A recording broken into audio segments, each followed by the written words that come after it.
Welcome members and guest speakers. Thank you for being here today. I'm just going to do a quick countdown as we are live. Okay, 5, 4, 3, 2, 1. Before we start today's meeting, I just wanted to take a moment to just acknowledge the sad passing of Judith Chilvers. Judith was a Selby District Councillor and I know worked really hard for her ward of Selby West. So we send our condolences to her family and those that knew her. So item 1, apologies for absence. Thank you, Chair. We've got apologies from Councillors John Catanack, Mike Jordan and Cliff Lunn. Thank you. Declaration. Sorry, Tim. Thank you, Councillor Grogan. Item 2, declarations of interests. Okay. Councillor Davis, then Councillor Arthur. Thank you, Chair. Just that I am a trustee of an organisation, Our Space.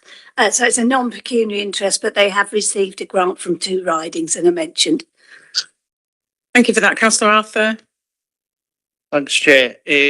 In item 5 of the agenda, update on rail matters, I work on the railway industry, so I'm declaring interest there, but it's not prejudicial because it's not affecting my job.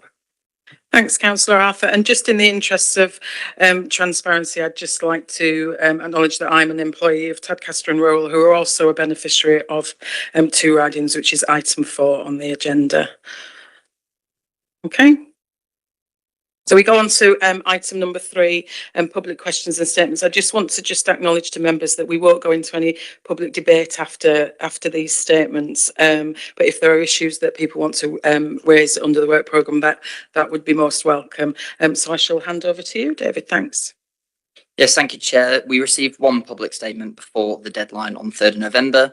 The Speaker will get 3 minutes and then a response will be read out by me. And then a supplementary question will follow. So the first speaker and the only speaker is Councillor Alex Tant-Brown. If you want to come up to the microphone, please.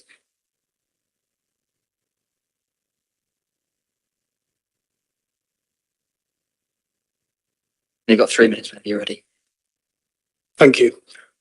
We, the members of Sherburn and Elmet Town Council, wish to make you aware of major concerns from our Town Council in regards to your planning department. Our full statement is at the start of my speaking being published on our Town Council website, and it's unfortunately too long to read out in the limited time I have been afforded, so I will highlight the salient points. Over the course of the past year, we have witnessed firsthand the very worst of your planning department, to the point where we are left to conclude that consulting parish and town councils have become a glorified box-ticking exercise, rather than an opportunity for local scrutiny. As some councillors will know, we were unceremoniously disinvited from a recent planning application site visit, which was contrary to your own policies by your officers. In regards to when we've come to the Selby Area Planning Committee, the officers' reports have been at best substandard and at worst read like long-form campaigning leaflets. In regard to the planning balance, there seems to be none. These reports have overwhelmingly read in favour of why applications should be approved with no regard for the potential problems of proposed schemes or the policy-driven evidence in favour of refusal. Serious questions need to be asked as to how planning balance is being applied. Despite councillors voting to refuse, we have been dragged into 2 appeals, one of which we have lost and one which we expect to lose. And why? Well, the first was because your officers decided not to put up a case, simple as. They appeared that they were not bothered to do so. The second case, your officers agreed what we believe to be material changes to a planning application with the applicant without public scrutiny, and then decided to drop all 3 reasons for refusal. I'll say this clearly and plainly. It is undemocratic. It avoids public scrutiny, and it simply invites developers to keep putting in speculative applications in the hope that they can change them during the appeal process in order to satisfy policies and not realities. In essence, and whilst this may be something you've heard many times before, you are inviting development into a town that's infrastructure is not supportive of the residential and employment population that it needs to support. Our schools do not have the capacity for more children. Our community groups and town council are struggling to meet the demand that North Yorkshire Council is letting fall by the wayside. These are issues that are not going to be satisfied by Section 106 payments. They need real and immediate investment, preferably before our town simply becomes a collection of houses loosely held together by a parish precept. To make it clear, what we and our residents have experienced over the past 12 months has been nothing short of shambolic. From your officers' conduct at site visits and at planning committee meetings, through to the abject failure to represent residents' interests at planning appeals. Our residents pay their taxes for North Yorkshire to act in their best interest on planning matters, and all we ask are two simple things.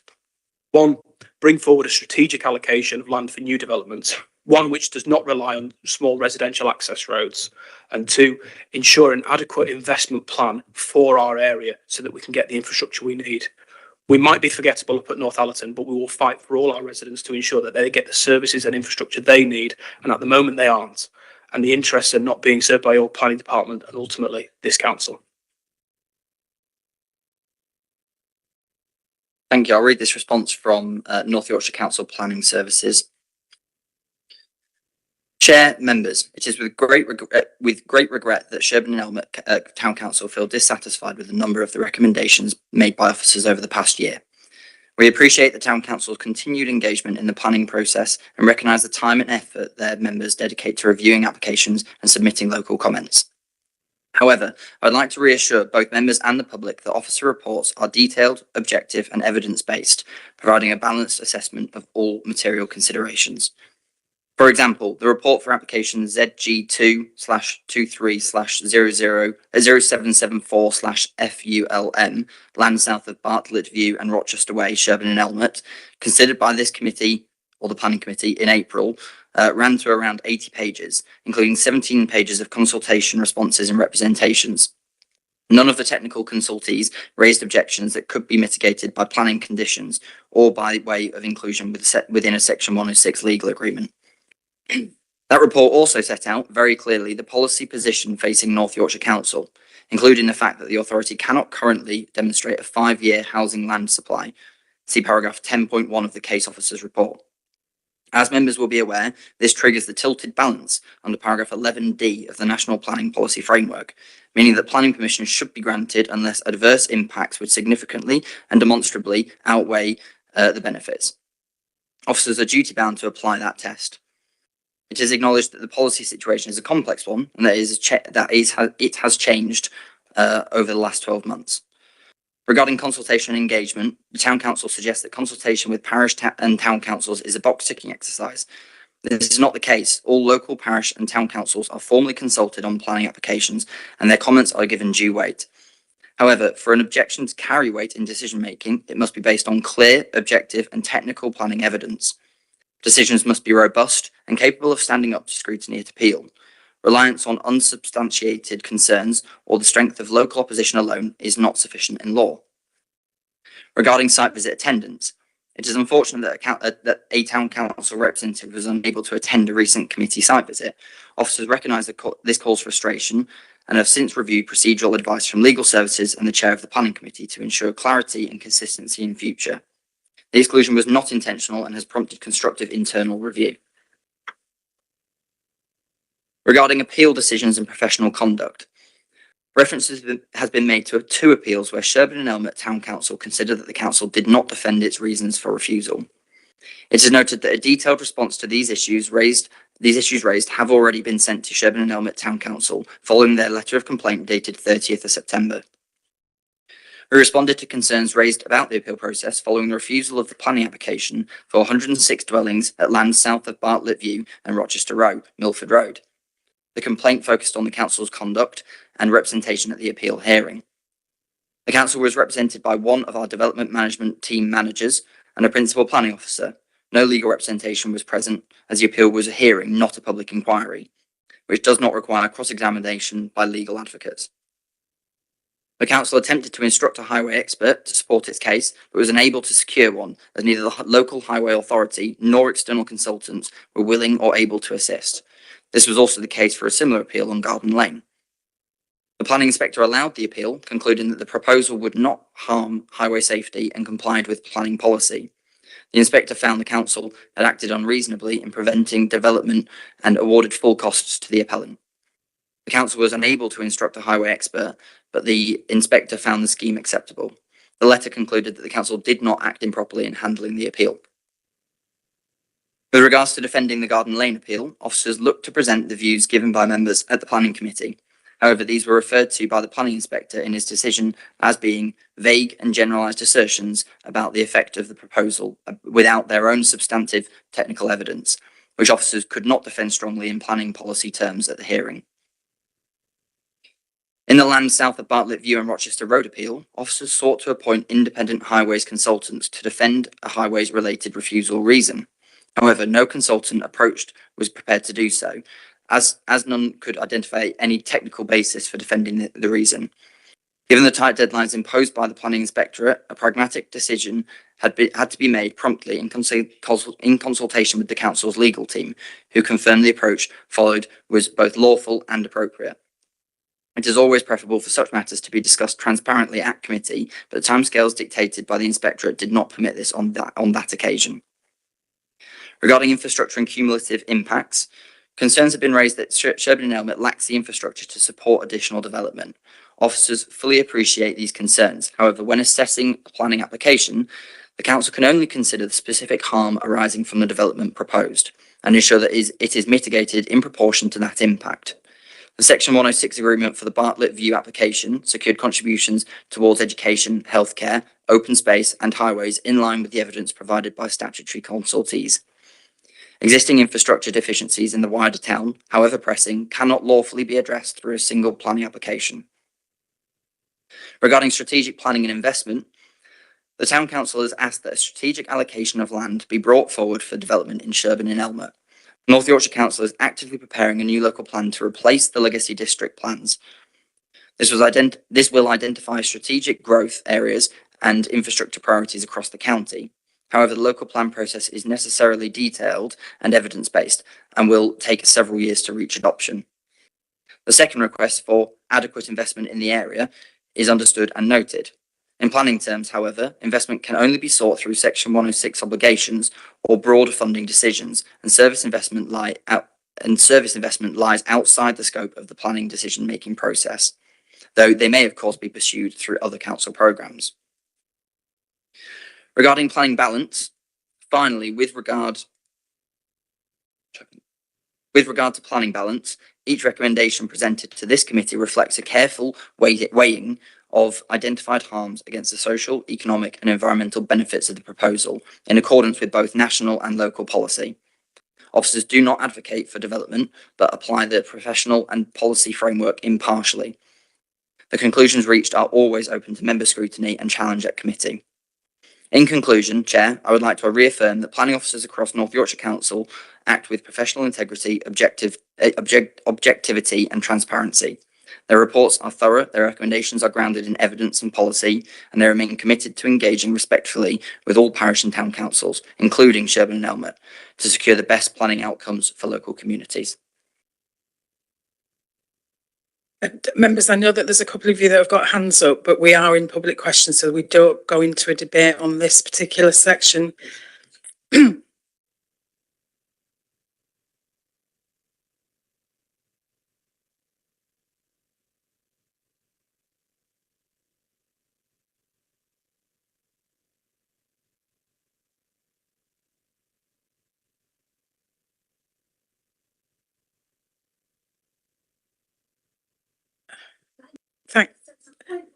Okay, thank you. Yeah, thank you, Councillor Davis. Was yours a similar point, Councillor Grogan? I'd just like to know who's the author of that report, who's written it. Thank you.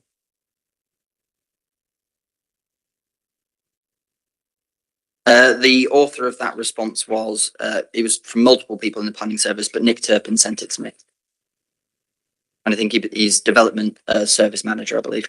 Apologies, Councillor Tamp-Brown. So you do have a right to reply. Yes, a 30-second response. Well, unfortunately, 30 seconds isn't enough to talk about professional integrity, objectivity and transparency, but I'll try. We did provide policy reference concerns on both Garden Lane and Rochester Row. We did attend the site visit, but we were disinvited by the planning officer.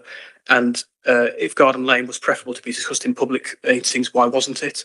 In regards to the letter of complaint, the objectivity of it is something that we question, as it was responded to by the planning office when we complained about the planning office. In terms of cumulative impact, the council does also have to consider cumulative impact as part of the principle of development as per the MPPF. And in terms of the local plan, that is not nearly soon enough. We currently have 3 applications that we know are coming for 950 homes. 2029 is going to be too late for them, and it's going to be too late for our town council. So I will ask Again, about. If you could just sum up, please, I will, thank you. I will sum up. When it comes to professional integrity, objectivity and transparency, what is contained within this report, I don't think is integral, I don't think it's objective, and I don't think it is transparent. Can you provide a further response to clarify? Thank you, Councillor Tamper, and thank you for responding. We'll take that question. I'll just confirm that members will be sent a copy of that response, and I'll chase that supplementary question with the officers and provide a response after the meeting. Thank you, members. I know that it's a really sensitive subject for lots of us, and it's a passionate subject. So if there are issues arisen from that you'd like to bring forward to another agenda item, please do mention it in the work programme. So we move on to agenda item 4, which is the Two Ridings Community Foundation Heart of Yorkshire Fund. We are joined online by Celia McCowan. Apologies if I've mispronounced that, Celia. No problem. Thank you for inviting me. We're ready for your presentation now, Celia. Thank you. Well, I was not intending to give a full presentation of the material that has been included in your agenda pack, but maybe just to provide some headlines and then use the time to answer any questions that members might have. I hope that the impact report that we've provided has given you a clear overview of the basics of the fund. That impact report covers the period from the 1st of January 2023 until March 2025, during which time £126,000 worth of grants were awarded from the fund. And the report gives an overview of the full range of groups that were supported during this period. Further to the report, since the financial year end, we've had 2 further rounds of grant making from the fund. So at the end of March, the Heart of Yorkshire panel met and awarded a series of organisational development and small grants from the fund totalling £46,667. We had a further round of applications, which was opened in June. The panel met in September, and they awarded almost £30,000 worth of grants at that point. So when we produce an impact report for the financial year that ends March 2026, those further grants will be included. But if anybody wishes to have information, I've got some details with me that I can provide. The fund will open again for applications in June 2026, and as per usual, we anticipate having 6 to 8 weeks during which the fund is open, during which we can support applicants with questions and advice about how to submit their applications. And the panel will then meet once due diligence and assessment has taken place to make grants in September 2026. I think that hopefully provides a bit of an overview, and I'm very happy to take questions. Thank you for that. Members, I presume you've all had the report and seen the report. Are there any questions? Councillor Warnecan? Yes, hello. I don't know whether you can see me, but I can't see you. And I'm struggling to hear you as well, Celia. My question is probably a recurring one, in that it would appear, according to your report, that no communities to the north of this committee's area have received support from you. Villages like Greenhammerton, Wixley, Tockworth, Spofford. Is it correct that none of those communities have received it, or have you just omitted it from your report?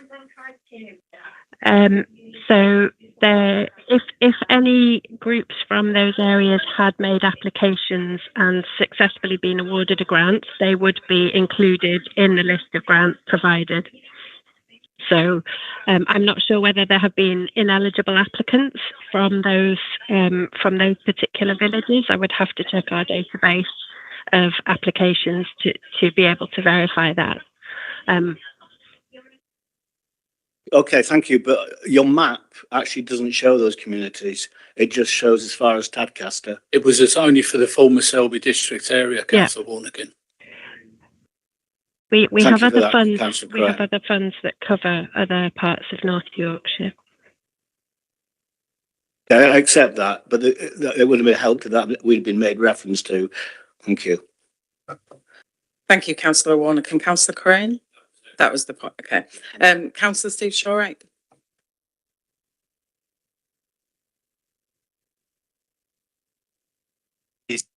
Was that front set up? You made a grant to Moving the Masses of 10 grand. Could you expand on what they do and where? Because I haven't seen a sausage of them doing anything in Selby district. In fact, anywhere. You Right. gave them 10 grand. Yep.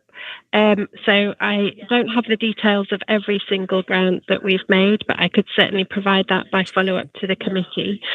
What it does say in the report is that they relaunched a previous pilot project that pairs vulnerable adults with dedicated volunteers for weekly walks. And I'm certainly aware that they've done that very successfully in York at least, and I imagine it's the same model for the work that they've been doing in the Selby district.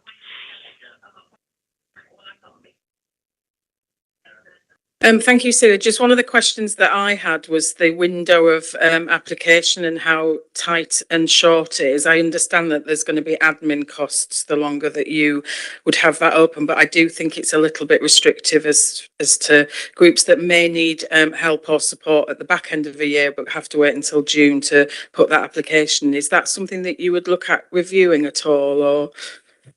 That's certainly something that we do keep under review, and one of the reasons why we had additional funding rounds over the last year. The reason that we don't have the fund open for applications all the time is not actually to do with admin costs, but it's to do with trying to provide a good practice grant making service. So for a lot of community groups, when they put in an application for a grant, they want to be able to get a reasonably quick answer to their application.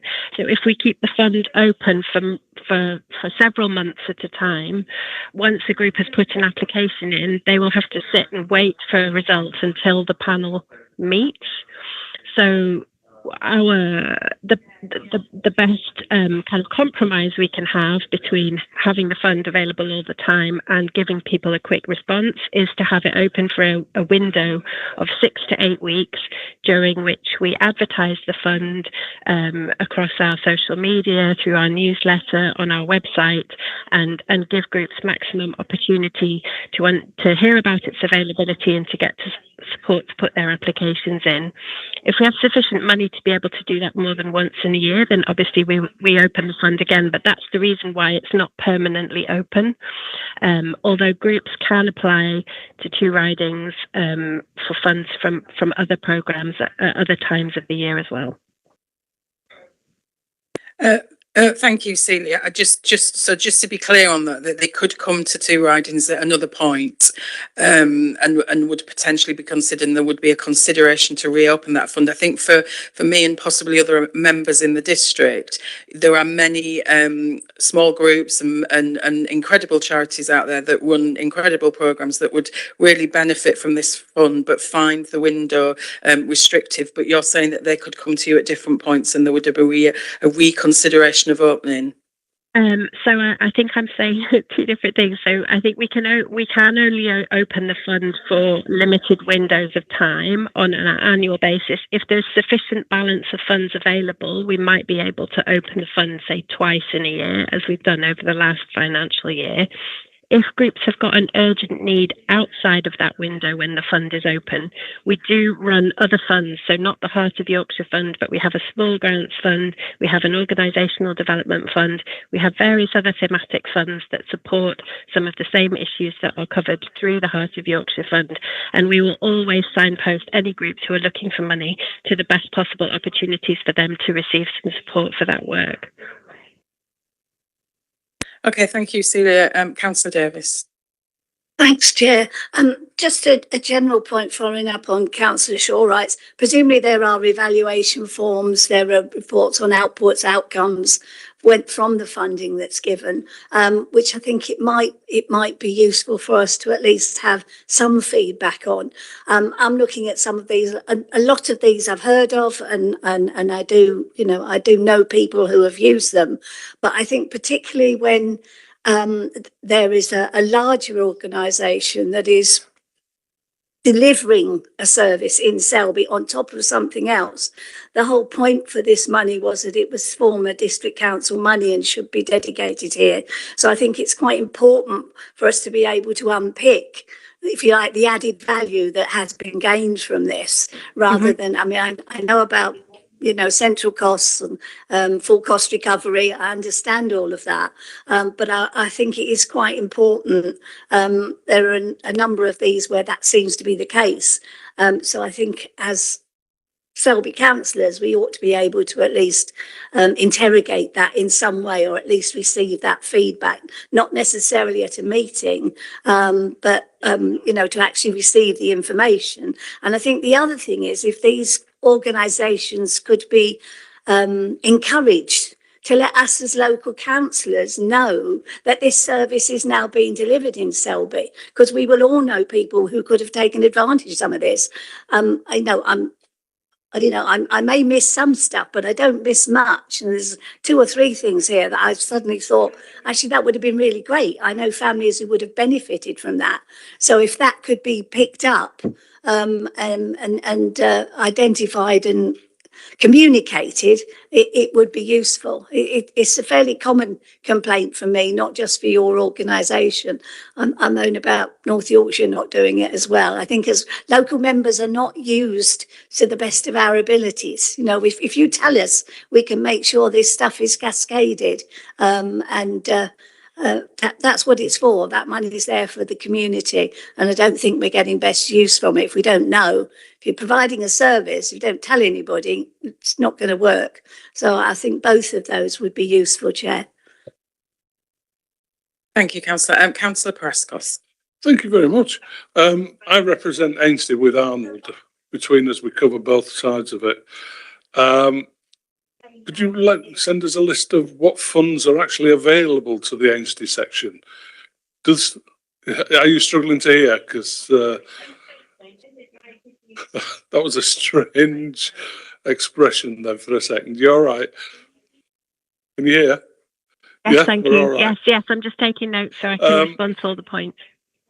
Does the 2 ridings, do they still cover the Allerton Waste Recovery Fund, or is that no longer in existence? It's gone. No. So I'm just wondering what other funds are available to parishes and residents of the Ainsty area. So if you could send me and Arnold a list, that'd be nice, and we could promote them through our parish councils. Thank you. Did you get that, Celia? Yes, thank you. You got a nod. Okay, fine. I think just the final thing I want to say is, the fund is fantastic, and there's some, speaking as a beneficiary, it's amazing to have this fund, and the ones that have benefited from it is, it's credit to that fund being there. I think, as Councillor Davies has pointed out, those of us that are beneficiaries or work with groups that are beneficiaries are aware of these funding streams, but actually for those that aren't involved, there's just not an awful lot of information out there about them. So I think when we come to the work programme later, there's a possibility of bringing this back as an agenda item. I think it's something to definitely keep an eye on. But thank you there was no other comments, was there, from councillors? Oh, sorry, Councillor Steve Shaw, right? Yes, just on the one that I'm asking about, the moving the masses. So I've been tinkering. According to the press, moving the masses had its £50,000 grant removed by York City Council and the NHS. It's now run by 1 volunteer. And I think there's a £10,000 investment. It needs looking at seriously. Do you want to come back on anything, Celia? Yeah, I'd be happy to. Sorry, I can't really see you all very well, so I'm not sure when you want me to come in, but I'm happy to pick up all of those points. So very happy to send further information about the grant awarded to Move the Masses and what it's being used for. In terms of impact reporting, so we do monitor and evaluate all the grants that are made from this fund, as we do with all grants that are awarded by 2 ridings. We try to strike a balance. As you'll be aware, if you're involved in community groups, a lot of these groups are run by volunteers with, you know, possibly a part-time staff member, maybe a full-time staff member. We try to make our reporting requirements proportionate to the amount of money that is awarded.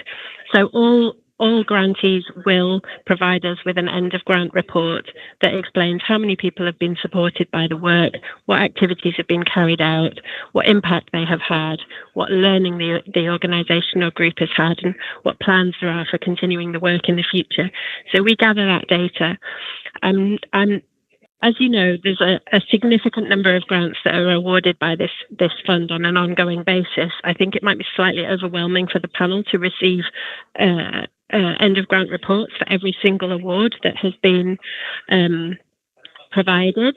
The Heart of Yorkshire panel does consider and review impact of the programme as a whole and as grants individually on an ongoing basis. So I can assure you that scrutiny does happen. I think there may be a question for the councillors about what beyond what has been provided in this impact report, which is an overview of everything that's been supported. What additional information would you want that is proportionate to the time that you've got available to digest it? Because I don't want hundreds of pages of individual end of grant reports for you all to look at. So maybe there's a question that we need to come back to in terms of what level of detail that you feel you need to be confident that the money is being spent effectively. In terms of the question about how groups can ensure that local councillors are aware of these activities that are being supported by the fund, I suggest that maybe there's a more open channel of communication. Once we have had a panel and grants have been awarded, we can certainly ensure that that members receive a list of those grants awarded and the information about the group so that they can pass that on to people locally. And then the question about funds available for the Ainsty area. So on our website, on a permanent basis, we have all the information about all the funds that are available across our region, and you can go former district by former district and see exactly which funds are accessible to groups in those areas. So, and it does change because funds open and close as over the course of the year. But I would suggest that is definitely the best place to look if you want to know what funds are currently open and accessible to community organisations in the Selby and Ainsty area. Then on our website you'll be able to find exactly that information, and that will be the most up-to-date source of information about it. Just want to confirm that the Alton Waste Recovery Fund is no longer available. That one has closed, and there is no balance remaining to be spent. I hope that addresses all the questions asked, but please let me know if I've missed anything. Thank you, Celia. I just want to bring back Councillor Davis. As councillors, we digest, devour information, a lot of it every day. So I don't think that's the problem, but I think there's probably some work to be done just behind the scenes so that we can specify what there is. But I'm more concerned that we are told by the organisation what services are being delivered in our area. For us to go away and search for that, I mean, that seems to me to be a very small ask. I've worked in the voluntary sector most of my life, and you love to tell people who are going to be your ambassadors and things like that. So I think that's more what I'm looking for. But I think we could do a bit of work on that, Chair, and liaise. Yeah.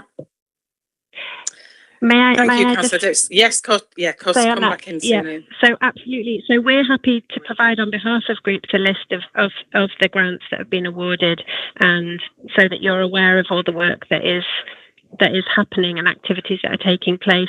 We can also, in our grant offer letters, request that groups inform their local councillors about their activities as well, so that we just make sure those bases are covered. Because as you say, that's I'm sure that's something that they'd be very happy to do. Thank you, Celia. Yeah, I think that's a positive step forward. I think if you filter through to us, we can filter through those that would benefit from the fund. I think it's such a difficult time for any group running any kind of charity or any kind of service. So any financial support and help that they can get is most welcome. Any other comments? Thank you so much, Celia, for joining us. And yeah, thank you. Thank you for all your questions. Goodbye. We move on to item number 5, which is update on Rail Matters by York and North Yorkshire Combined Authority. And we have Graham North joining us today. Is Graham online? He is. Can you hear us, Graham? I can, yes. I shall hand over to you. Okay. I don't probably intend to go through the full report. I understand you've been able to read that in advance, and I'm quite happy to take questions because that usually takes longer than going through the report. I won't go through the backgrounds because that's very similar to last year. What I will say that is changing is the Great British Rail and the devolution and Transport for the North. And you will have seen yesterday the launch of the Rail Reform Bill, which isn't shown on here because we weren't told of the date of the timing of that announcement, but that will formulate the creation of Great British Railways.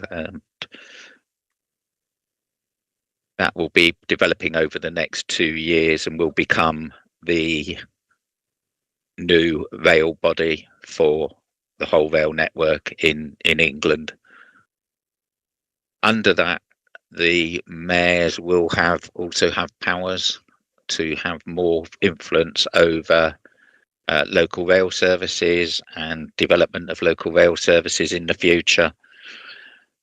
Which is good news. What we will need is funding to allow that to happen to its full. Transport for the North is likely to change over the next year or two. It may change into something totally different. So we need to just watch, or we have a watching brief on that. But you will have seen the mayors again have launched a White Rose Agreement and a Yorkshire Plan for Rail, and that lists the government the asks, about 14 billion of asks to government for improvements to the rail network across Yorkshire. Selby Gate scheme is developing well. It's had some issues in terms of funding, but is now in a place where the work on Selby Gateway can really start again and transform the front of the station and access into Selby. Sherburn in Elmet, we have work ongoing with Network Rail and to understand whether or not what we need to do at the station to allow TransPennine to stop their Wakefield Castleford York service at Sherburn in Elmet. They can't at the moment because the platforms are too short and there are some concerns about the height of the platforms. And then once you start looking at that, then there's other issues around accessibility. But what we're asking is, what is the lowest cost option for TransPennine to stop their trains at Sherburn in Elmet to give access from the 5 towns into the jobs in Sherburn in Elmet. Church Fenton, there's a lot of work going on in Church Fenton at the moment.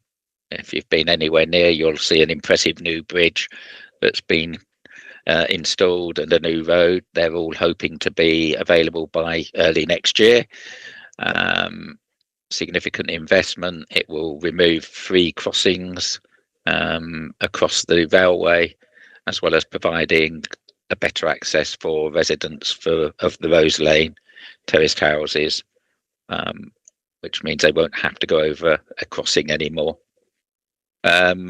There's no changes at Ullerscale, South Milford, Whitley Bridge and Hensall. No changes there have been made recently.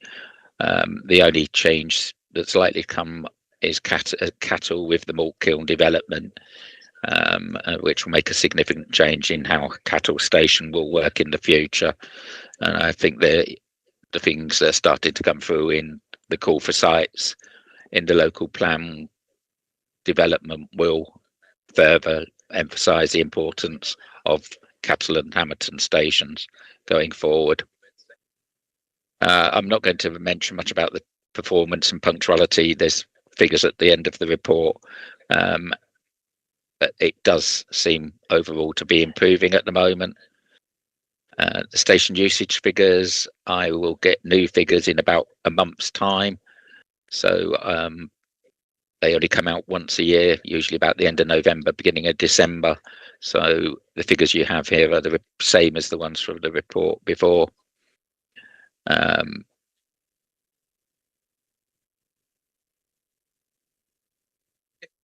I've mentioned about the mayor having new responsibilities potentially going forward.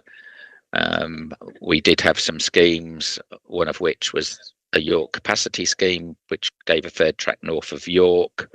But this would have given a significant benefit for Harrogate to York trains, because it would reduce delays into and out of York. Those schemes have been paused, and we haven't been given a date as to when they may be restarted. But the comment is that they may all be part of Northern Powerhouse Rail. I've touched on the Transpennine route upgrade and the Transport Works Acts order work here. There's been good partnership working between North Yorkshire and Network Rail, and everything is. Sorry, could I just stop you, Graham? Councillor Grogan? Yeah, you told us at the beginning we didn't need to go through the report. It seems to me you are going through the report. All right. Okay. So I'm just trying to think, how much time we're going to have for debate. Okay. Thank you, Graham. Do you want to just sum up and we can go to members' questions? Yeah, that's fine. We can go straight to members' questions. I'm quite happy to do that.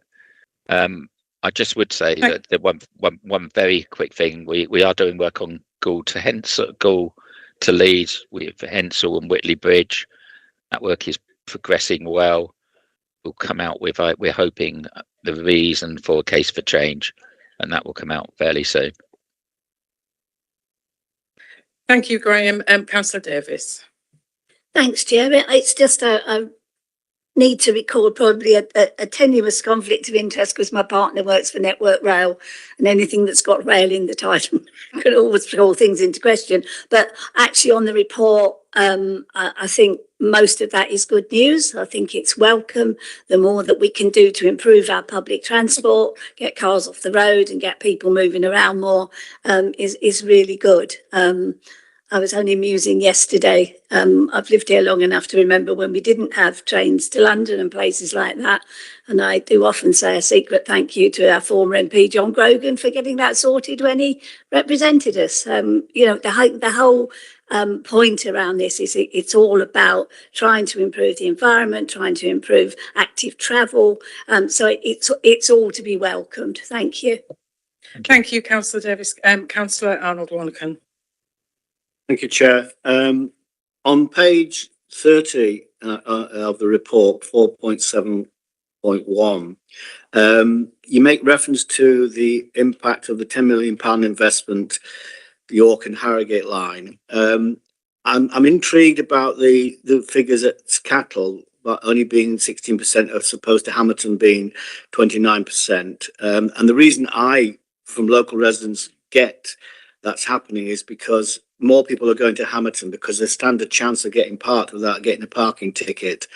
Is any part of this £10 million investment allowed to be used on providing parking at Cattle?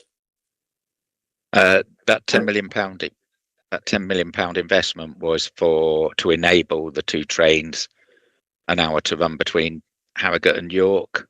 That funding isn't available any longer. That money was spent to enable the two trains an hour between York and Harrogate to be put in place.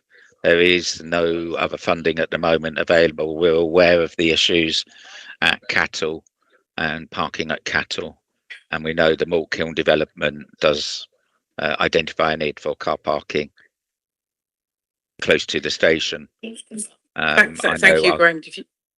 I know our highways have concerns about the people who the numbers parking along the road at the moment in Cattle, but there's no opportunities at the moment for car parking space in Cattle, which, as you say, may be why Hamerton is being used more.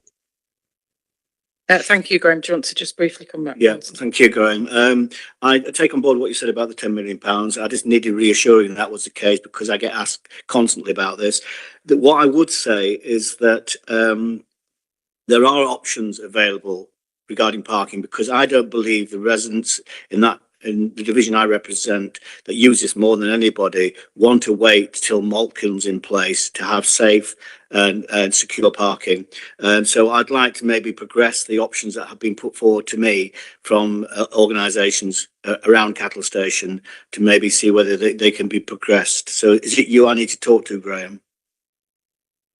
It is, yes. Yeah.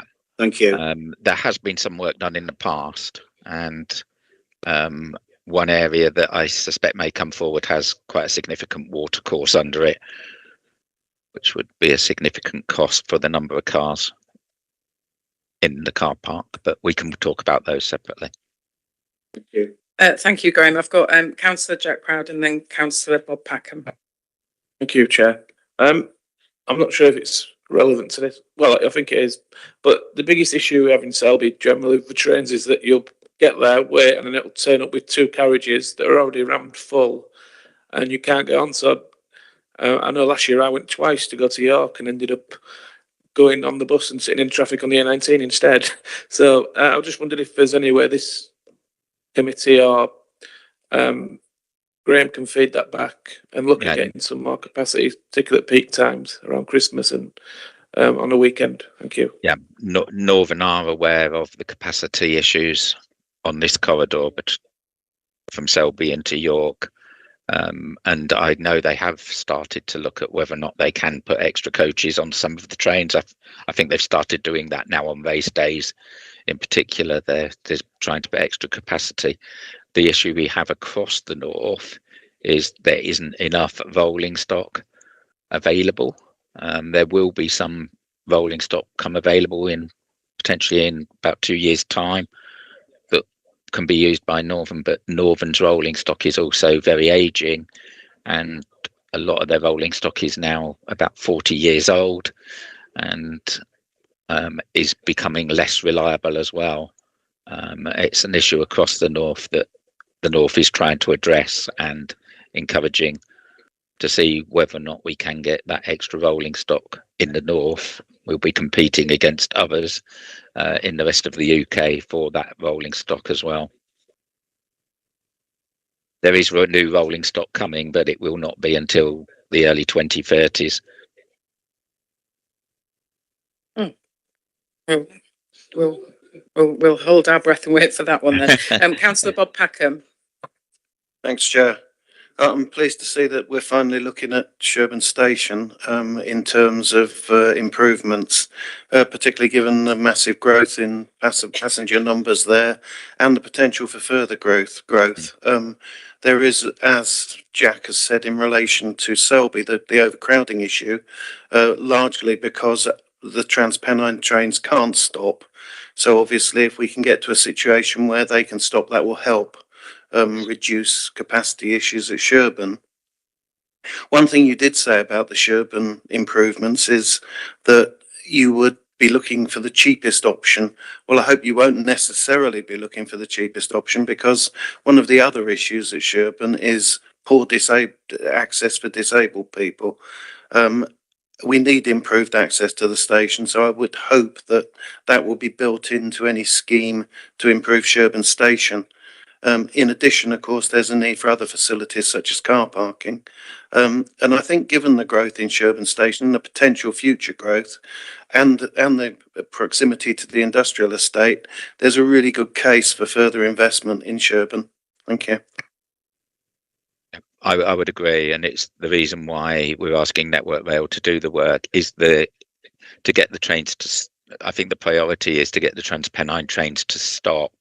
And I wouldn't say it's the cheapest, but what's the minimum that we need to do at the station to allow TransPennine trains to stop? Because depending on the cost might depend on where the funding comes from. So if it's a scheme which is just extending a platform that makes the TransPennine train stop and that can become affordable, then we may be able to go for that a lot quicker than if we, as a Network Rail, may come back and say you need to make the station accessible, and that is then potentially about a £10 million scheme, which in the current climate it would be difficult to fund, but a smaller scheme would at least start that process and grow the rail patronage to justify the other expenditure. And I understand the full reason around accessibility and the need for accessibility to all of our stations, including Sherburn and Elmet. Want to come back, Councillor Peckham? Yeah, I just want to say that I think accessibility is critically important. I mean, I'm constantly hearing stories of people that go to Sherburn and Elmet station, and they might or might not get on the train, but for many of them, it's a risky business. And I don't think that's acceptable. And I think we should be in a position where everybody can use our station. I would agree. As long as we can find the funding to do that, we haven't got that, or the rail industry haven't at the moment got that funding to do that kind of work. Transport for the North are pushing for devolved powers for accessible stations, so that it does come down to the mayors for that funding. But again, it's how much then government will be giving us to do that work and which stations we have to do that work out. We have 48. Thank you, Graham. I mean, we have 48 stations across. Yeah, sorry, cutting it. I can't see you and you can't see me, so I do apologise. No, I don't quite know what's wrong with my camera, to be honest, because it's telling me my camera is on, but it's not. So I'm not quite sure what's happening. You're definitely not there. Yeah. We can hear you though. Yeah, I would say it was a legal obligation to provide accessibility to trains and stations, but as always comes down to funding. Councillor Grogan? Yeah, I'm afraid I can't see you either, but can I suggest that you approach the mayor and ask him to spend a bit of money on the transportation instead of spending money on his staff? It seems to me that's where a lot of his money's going, and you're in a position to encourage him to put some more money into transport. Well, I'm part of the transport team, and the grant that he has been given for transport, the local transport grant that he was given, has specifically precluded funding anything on rail at the moment. We can't spend any of that money on rail, so he's got to look at other funding sources to put in money into rail at the moment. Now, it may well come with changes with Department for Transport funding that we may get more funding, but at the moment we do not have large amounts of funding for rail projects. Yeah, thank you. It appears to me that you're doing your adequate best, but I'm looking forward to 2030. You took the words out of my mouth, Councillor Grogan. Any other comments or questions from members? Thank you. Thanks for joining us and for that information, Graham. It's much appreciated. Okay, thank you. We move on to item 6, public transport. We're in the same arena. Hopefully Andy's got better news. Andy Clark's joining us from Public and Community Transport. Thanks, Andy. Thank you, Chair. Yes, again, I would read the document I provided. Just a couple of brief highlights. Just to say that the bus network in the Selby area particularly has been largely unchanged for most of the year. There were quite a number of substantial changes in January. They seem to have bedded in fairly well. Arriva, the main operator here, are pleased with those. They're reporting that they've seen an improvement in their punctuality and their service reliability. So buses running to the timetable and also buses turning up. Obviously a good thing. It's allowed them to invest in 2 newer buses for Service 42 as well. Passenger numbers have risen as a result of the changes, but obviously there has been a dampening in effect because of the government's national fare cap, which rose from £2 to £3 at the beginning of the year, which has had has a sort of a negative effect on overall passenger numbers as well. But in terms of the impact of the timetable changes, they've been positive. One area that sort of lost its service was the Leeds Road section of route in Selby, and we've had some sort of feedback via the local MP that although there was a relatively small number of people using that, that there are people who aren't able to walk into town for accessibility reasons, and we've tried to find a sort of a low frequency alternative for them, and that started a week and a half ago. It's called Service 4, and it's just running 4 journeys between Thorpe Willoughby and Selby bus station on Mondays to Fridays, and we're hoping that will be sort of well received by people who've found it difficult to adjust to the earlier changes. We will be running that for 6 months and evaluating and see how well it's used. In sort of other parts of the constituency area, Coastliner Services, sort of running between Leeds and York through Tadcaster. Council are continuing to use grant funding to support the sort of 3 journeys per hour. For the timetable there, seeing that has been positive. Passenger numbers have been good over the summer.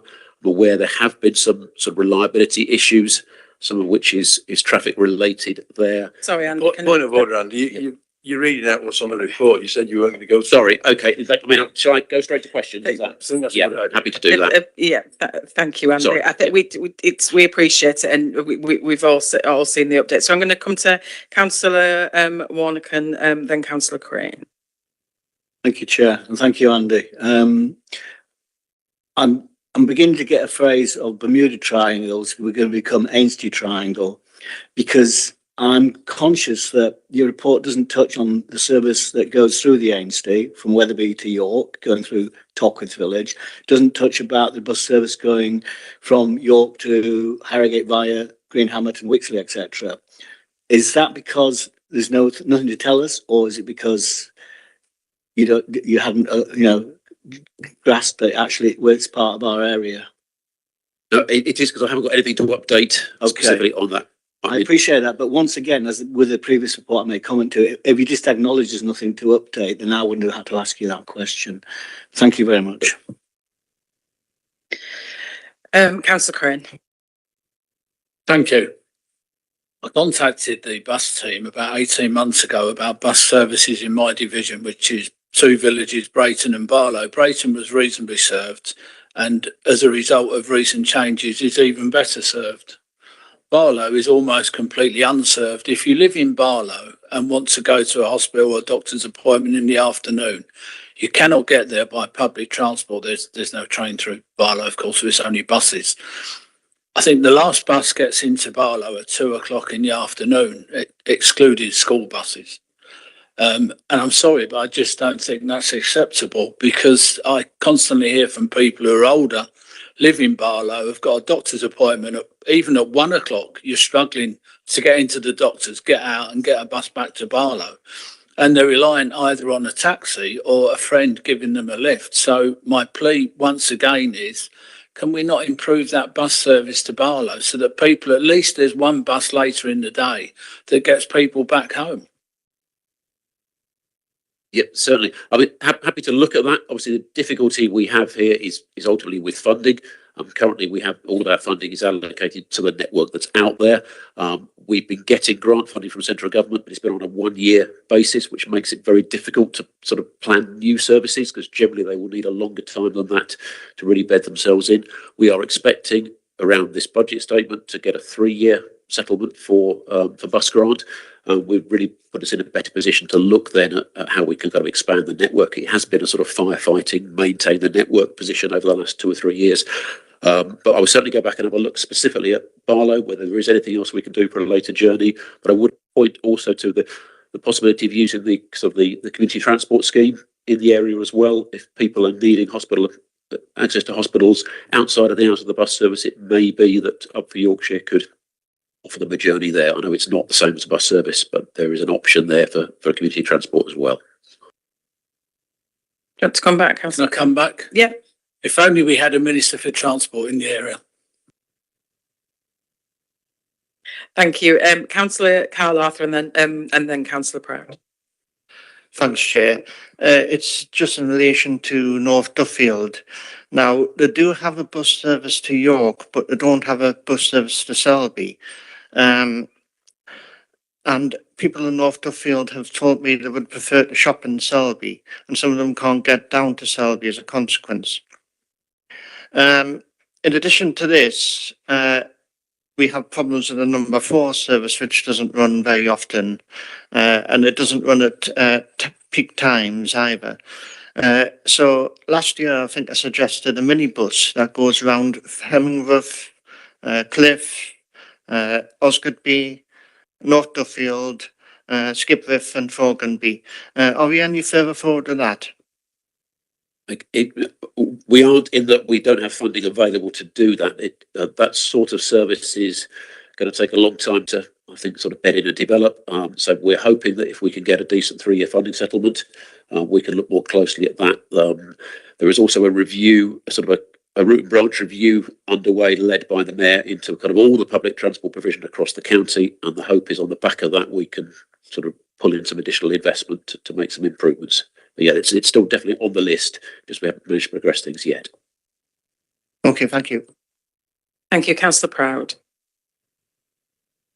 Thank you, Chair. I was just wondering about the real-time information displays. It says there's 8 in locations in Selby, Sherburn and Tadcaster. I just wondered exactly where they were. And if I may, I'm not sure if you cover the bus shelters, but I was up here last week and in the rain, there were 3 elderly people stood outside waiting for a bus, absolutely drenched outside our building here. So I'm just wondering if there's any thought on, I know there were conversations about it, but putting a shelter here outside the hospital for people. Thank you. Certainly. Yes, my team does cover all bus infrastructure, so including bus shelters. On the real-time information, we've got 5 displays in at Selby bus station, so 1 for each of the departure bays there, 2 in Sherburn and Elmet, in Low Street, and then 1 in the Tadcaster bus station as well. It's very much the start of a programme. We are looking to install a lot more of those around the county, obviously including in this area. Been well received so far, so we're pleased with those. In terms of the bus shelter here, we are hoping it will be installed soon. It's something that the NHS Trust are actually leading on. So we're in the hands of sort of their procurement process for doing that. We've helped identify some funding to pay for it. I'll happily chase that one up, and if I can get you a date, I'll let you know. But I would hope this financial year that will be in.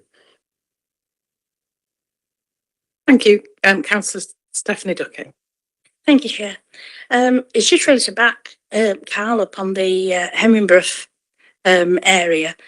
We have all the villages out there that, as I say, you completely cut off. I know people that have actually had to turn down accommodation there because single parent and absolutely no transport, no family transport. Now, we offered through the different parish councils all put in and tried to get our own service going, but we couldn't do it, and Arriva just wouldn't work with us. And that offer is still there from the parish councils. I'm sure that if you can come up with something to get decent service, even if it's only say 2 or 3 return journeys each day, it's something that that would really help that communities. We've got the ludicrous situation that we actually had a developer, as part of his 106 agreement, had to put a bus shelter in Osgoodby when there was no service running past there because they'd already stopped the service running past it.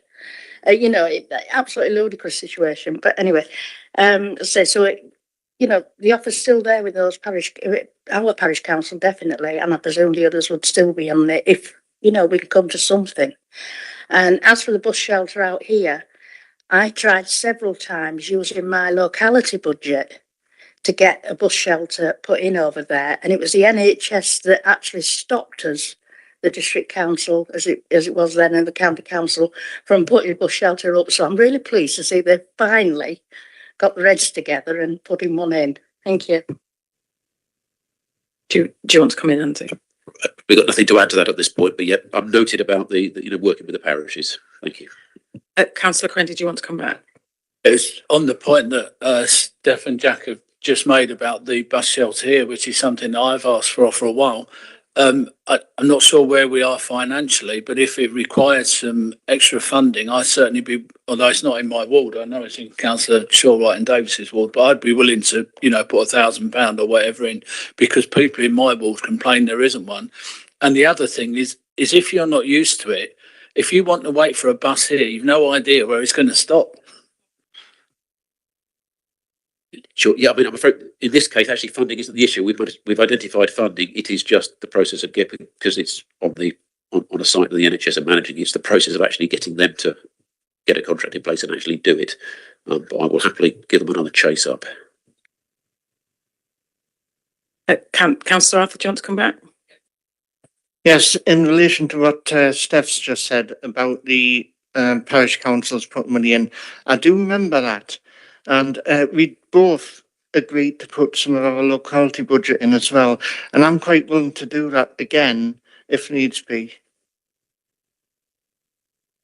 I think that's not, yep. Yeah, definitely. I'm happy to pick that one up again. I have to say, in terms of Arriva, they have had a period where they were really struggling for drivers, staff shortages, and it meant additional services really weren't an option. They seem to be now past that, so we might be in a better position to pick that one up again. Thank you. If I could just come in lastly about Coastliner. It's not without its problems, it's Coastliner, but I'm hugely grateful to the team for the public engagement that they do in Tadcaster. They're very forthcoming in meeting with the public and discussing the issues. The thing that frustrates me endlessly is the cap on fares. So we have a lot of students that travel from Tadcaster. Is unique in that it sits banging between Leeds and York. A lot of our students choose York colleges and York education, Leeds education settings. But the under 19s fare, which I support wholeheartedly in North Yorkshire, doesn't cover up to West Yorkshire. Is there not a possibility of us crossing streams, having a conversation with West Yorkshire, so families that are in that area are not penalised for using West Yorkshire education settings? Well, like I said, I'll pick that one up. I'll give it a try. So you talk about people actually living in North Yorkshire but travelling into West Yorkshire, therefore they can come back. So specifically under 19s, so those that have chosen education settings in West Yorkshire, which West Yorkshire benefit from having those students attend those, but aren't eligible for the North Yorkshire, it cuts off somewhere up the A64. Sure. Yeah, I'm happy to have a look at that, see what we can do. Any other comments or member questions? Thanks for that, Andy. Lots to take away there.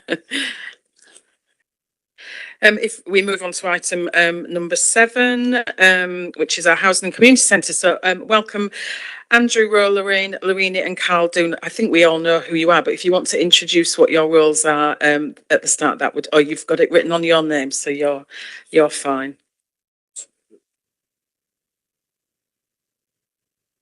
Yeah, thanks, Chair. Thanks for the invite. So I think I've met all of you. I'm Andrew, the Assistant Director for Housing. Just to introduce my colleagues. So Carl Doolin, who's Head of Housing for Housing Management. I forgot your job title then. Apologies.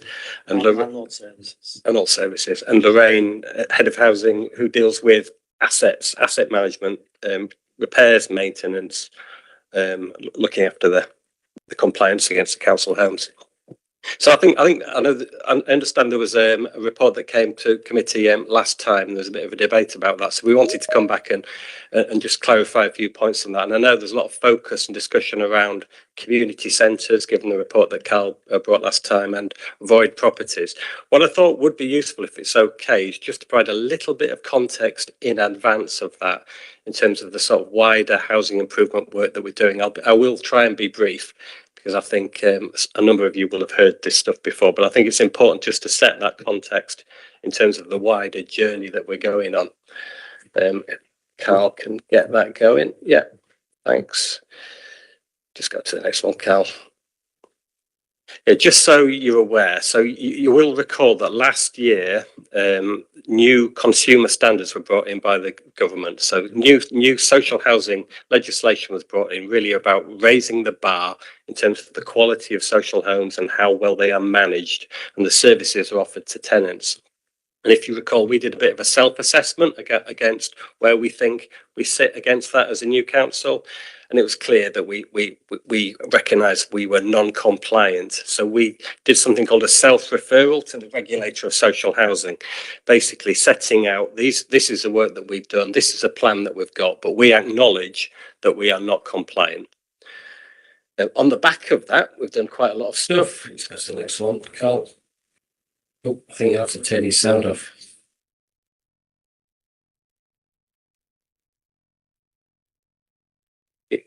Yeah.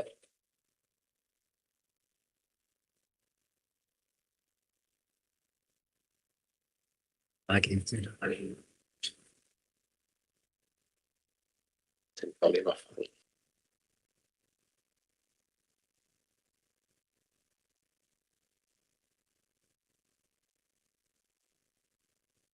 No, I'd say never worse. Have it down off it. Back up. I think you need to turn the volume off as well. Just try and go right now. I think it should be fine.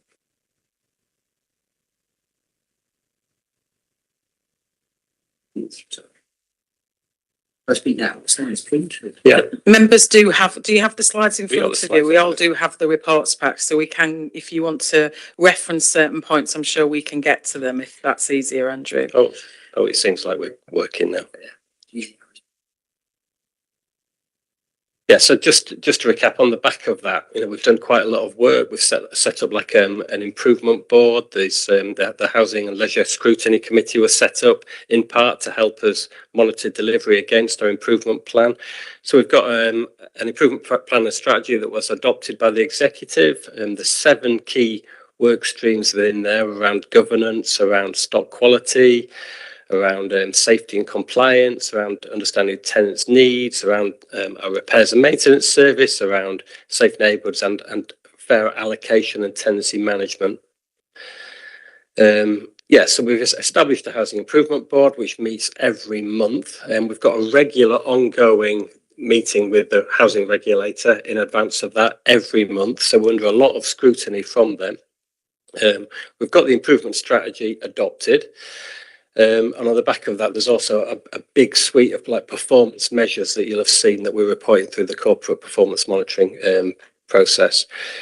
We've done a lot of work already in harmonising policies. You appreciate bringing 7 councils together into one, three landlord services to one.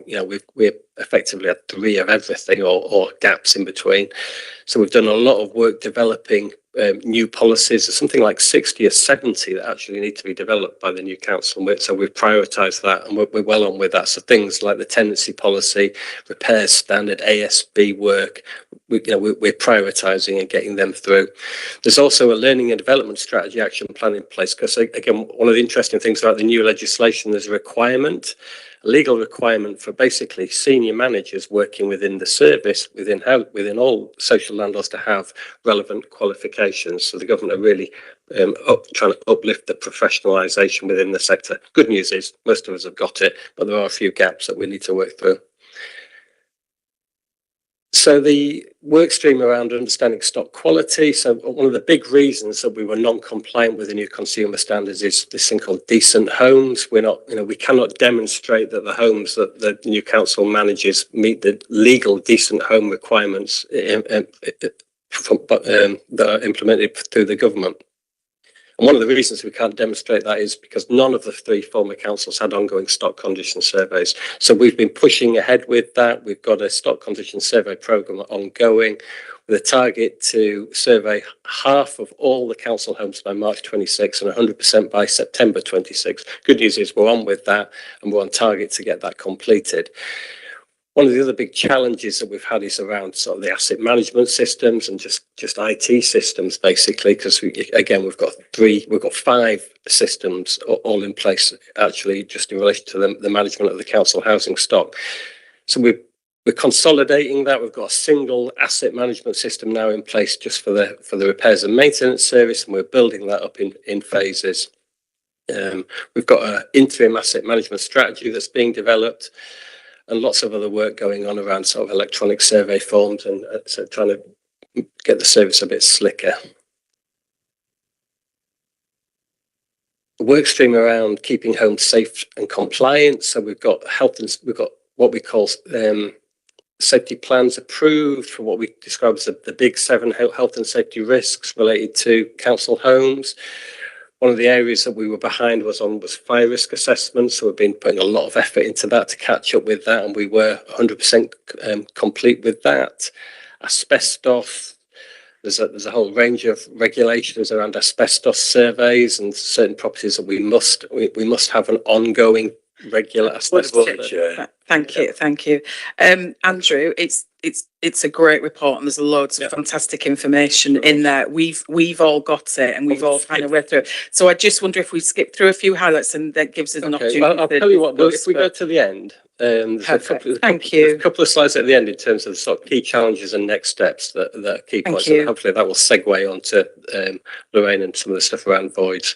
So the key challenges from my perspective going ahead is in terms of the regulator, that hasn't gone away. It does feel a little bit like the sword of Damocles is hanging over us.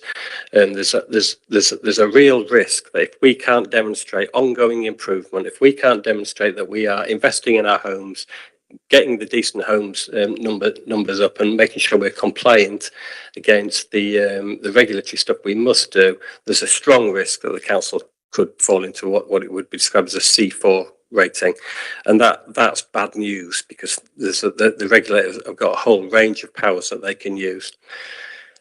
Other big challenges around systems and data, that hasn't gone away, and that has been and still is the number one challenge post local government reorganisation for us as a service. We've had to introduce lots of workarounds. There's lots of additional cost and staff associated with that. We're using lots of spreadsheets to get a lot of the things done because we haven't got the systems in place. Big implication that we're picking up in terms of the outcomes of the stock condition surveys, and we're throwing everything at the council housing stock to uplift the standards, but it's generating a lot of work. So a good example is our repairs have doubled. The number of repairs that we are getting is doubled as a council, and other new things coming in like Awab's law, all the rest of it. So because we're trying to improve things, we're encouraging people to complain, we're encouraging people to. It's just mushrooming, and there's a financial impact on all of that. So we are looking at that through the housing revenue account and business plan. There's an implication in terms of voids, and that will sort of segue onto the work that Lorraine can pick up. And just there's a piece of work around a general capacity and alignment with the wider changes being introduced by the council as well. Just in terms of some of the big next steps that we're putting in place. So we are getting some external validation work done in terms of this improvement work. So we've got some consultants doing a stock take, and they've been working with us throughout November, and we'll get the results of that back early December, and that will inform the future planning. There's a piece of work to do around the IT strategy and what that would look like, and what how many systems and what systems we'll be using going forward. Mentioned before about HRA business planning. All of these things have a cost, and we've got. You'll recall that the council's adopted a 30-year business plan around the HRA, and we think we're on track with that. But we do need to keep an eye on the impact of these things, because the stuff that we must do, things like the decent home standard, the compliance work, and there's things that we want to do, including the development of new council homes and some of the retrofit work that we're doing. So, we have to monitor that closely. And there's some other big sort of issues within the improvement plan that I would describe as knotty going forward. So one of them would be service charges. There's a big difference in terms of the way the 3 former district councils were charging tenants service charges. Selby District Council weren't charging at all. And we need to look at that and get some consolidation and consistency around that. And another piece of work around sheltered housing. So we've had some consultants working with us to help us undertake a review of the sheltered housing stock to help inform what we want that to look like going forward. Thanks for that, Andrew. I know that we're hearing from all 3 of you, but I think I'm going to go to members after that report, and then we'll come to Lorraine, then we'll come to Carl, if that's okay. Councillor Packham. Yeah, thanks, Chair. I just wanted to make a comment on what's going on here. I think we complain when officers don't come and address us, and when they do come, we then tell them that we don't really want to hear from them. I think that's very confusing. I think it's probably quite rude as well. If an officer comes here and wants to make various points on the report they've sent us, I think we should sit and let them do that and then ask them questions. I think it's inappropriate to just say we don't want to hear from them. Thank you. Thank you, Councillor Packham. Councillor Grogan? Yeah, if that's directed at me, I don't accept it. I think that these reports are presented by the officers. I respect the officers. I was an officer for 14 years. But when we've got a report and it's regurgitated, I think it's pointless. I like the information should be teased out from the questioning. And if there's any, at the end of the questioning, and if it's not been teased out, then the officer can turn around and say, what I'd like to reinforce is this. So that's what I'm trying to do. I'm trying to be expeditious. I do value both points, and both points well made, and we are incredibly grateful for all three of you being here today. We're also incredibly aware there's an awful lot of information to get through, and possibly lots of questions about housing. So if that felt disrespectful in any way, then we apologise. Councillor Warnocken? Yes, thank you, Andrew, for your report. This may, you're using your words, segue into Lorraine's report, but I'm intrigued to know what the challenges you highlight regarding retrofit are. Yeah, well, we've got the money to undertake the work. We've got an ambitious programme to do it. The programme's like, we've got £40 million capital programme for this thing called Social Housing Decarbonisation Fund funding. And the timescale to get that spent by is 3 years. So we've got a decent window of opportunity to do it. But there are some challenges associated with that. One of them is, again, is likely to be things like just contractor capacity to get the works done. We've been working with our partners Align on these programs. I think one of the big challenges around social housing decarbonisation. All right. Cool.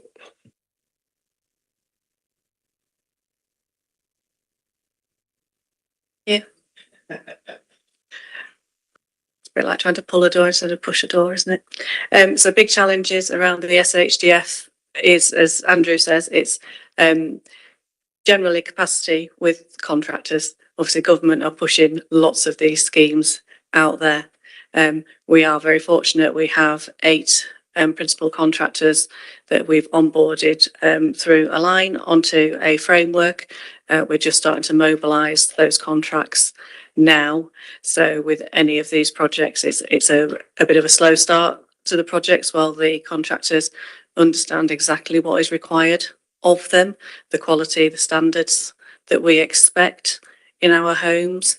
And once we get through that first wave of coordination, design, install, snagging, we tend to see that year 2 and 3 run a little bit smoother. Do you want to come back, Councillor Warnock? Thank you. It's not often you hear an officer say we've got the money. So I'm reassured about that, but it's how that money's spent I'm not quite clear on.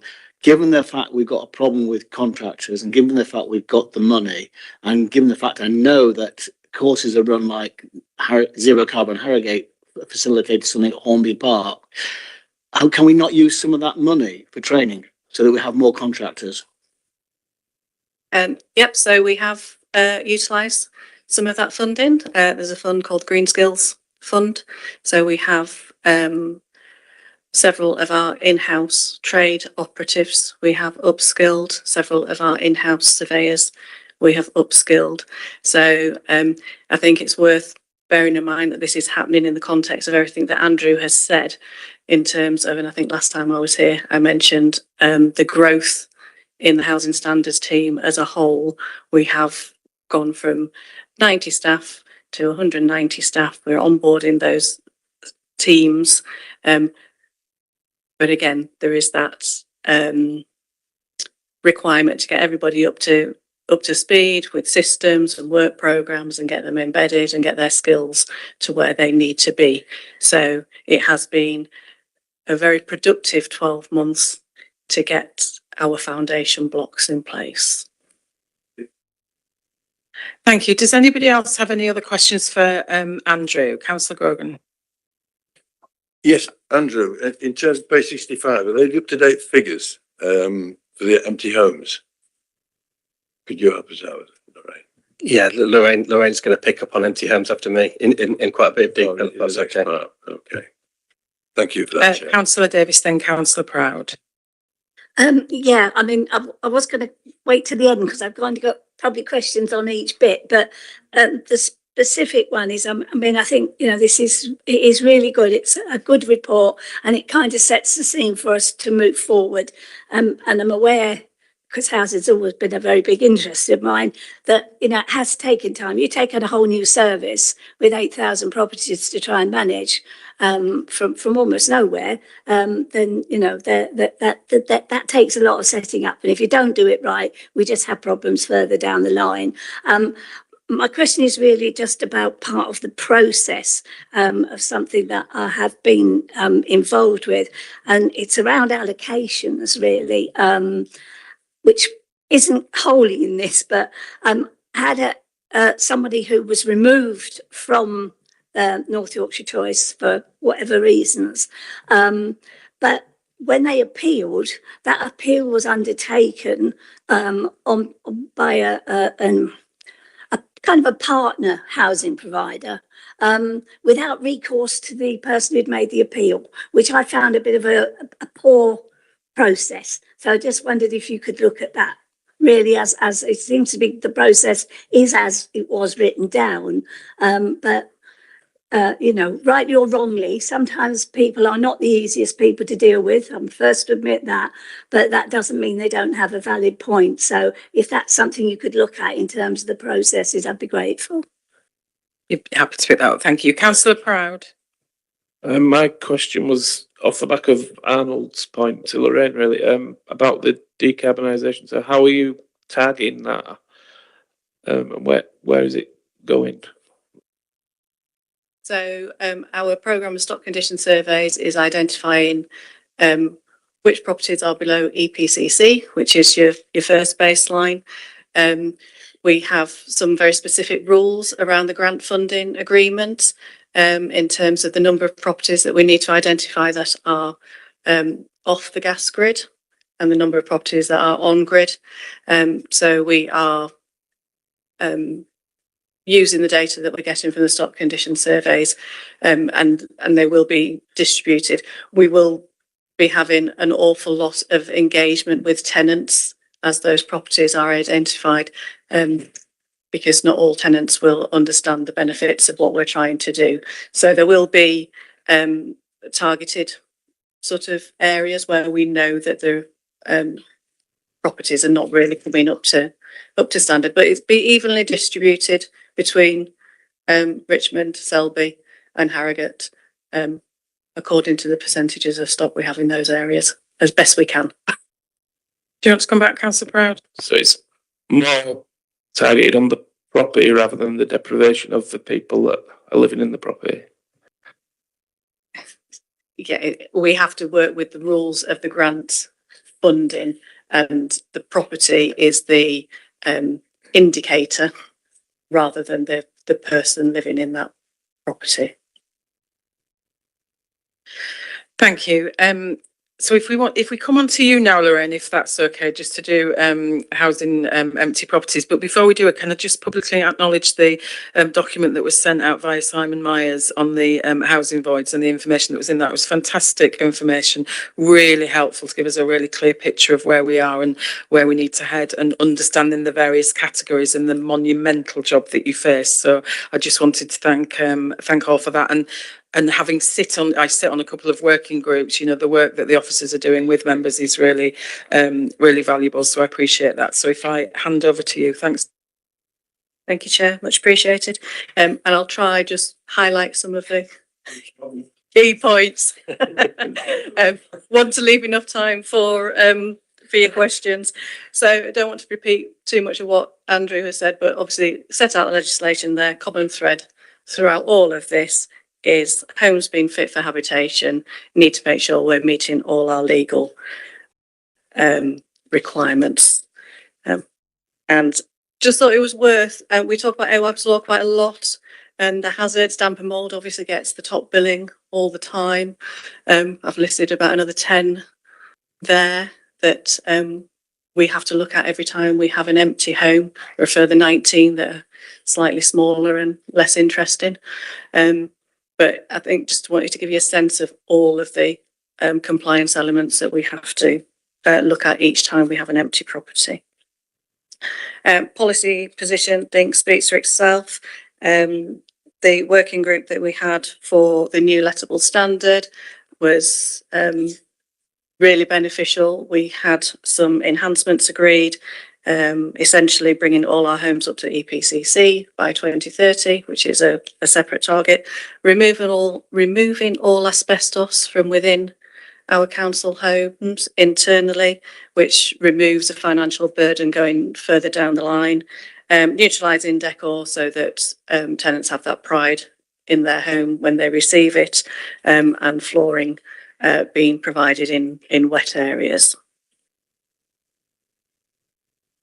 Just on the empty homes categories, some terminology there that I just wanted to just highlight. So an easily rectifiable hazard would be something like installing an extraction fan to improve ventilation, or replacing smoke and carbon monoxide alarms, levelling paving slabs, things like that. When we talk about significant hazards, that is things like asbestos being removed, serious mould requiring damp proofing and replastering, or a failing heating system, or a full rewire to a property. Capital improvements are a full new kitchen, a full new bathroom, a roof, that type of thing. So some stats there. I think hopefully you can see that as best we can, we have a balanced approach to the properties that we're improving. Cat 1 and 3s, 25% of our properties, and 50% in that Cat 2.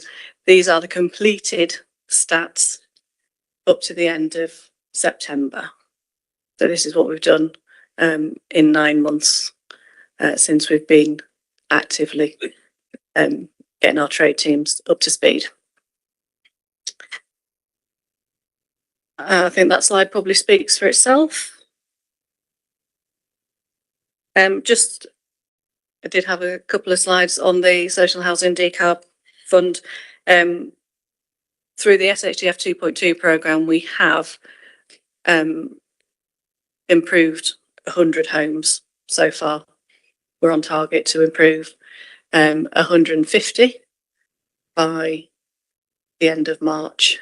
Outside of the SHDF programme, we've improved a further 147 homes through smaller improvement measures like top-up loft insulation and ventilation and things like that. And we've already mentioned the Wave 3 funding that runs through to 2028, where we aim to improve 1,664 homes, majority of which will be tenanted rather than empty homes. Current position, next steps, again, probably speaks for itself, as does the number of outstanding voids that we've got at the moment. In terms of some financial information, what we're seeing at the moment is that our Cat 1 voids cost around £15,000 to bring them back to a lettable standard. Cat 2 voids around £27,000 to bring them back to a lettable standard.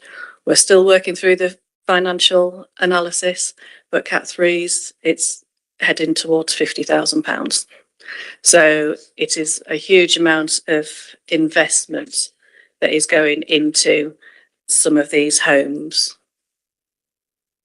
We are working at about 4% empty homes rate at the moment. Ideally, we want to be driving that back down to 2.5%. That's a more comfortable position for us, and the way that we are aiming to do that is through the mobilisation of the Align framework and the contractors on that framework. We have a projection. We're aiming to return 10 properties per week back to housing allocations with effect from this month, essentially. And then I'll leave it for any questions. Oh, and yeah, I just thought it was worth just putting a few examples of the condition that we are receiving some of these properties versus how we are then returning them back to our housing stock. Thanks, Lorraine. I think Councillor Packham and I got experience of this firsthand, and it is monumental. Some of the jobs. Members, I've got Councillor Steve Shawright. Thanks, Chair. Yeah, I mean, I've been dealing with empty homes for more years than I care to mention. One of the things that I feel we don't do is tell people what we're doing. And I know from other councillors who have wards that have quite a few social houses, as soon as an house becomes empty, we are inundated with people ringing and calling and even knocking on the door at 8:30 in the morning saying such and such house is free and why can't I have it? One of my many thoughts will be, we don't tell people what's happening with the house, that we are doing renovations with it. It's up for let. It's not up for let. It's already let.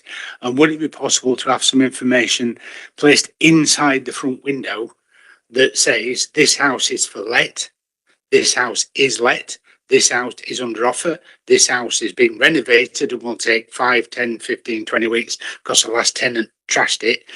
And at least people would know that this empty property isn't empty. There's stuff going on, even if you don't know what's going on.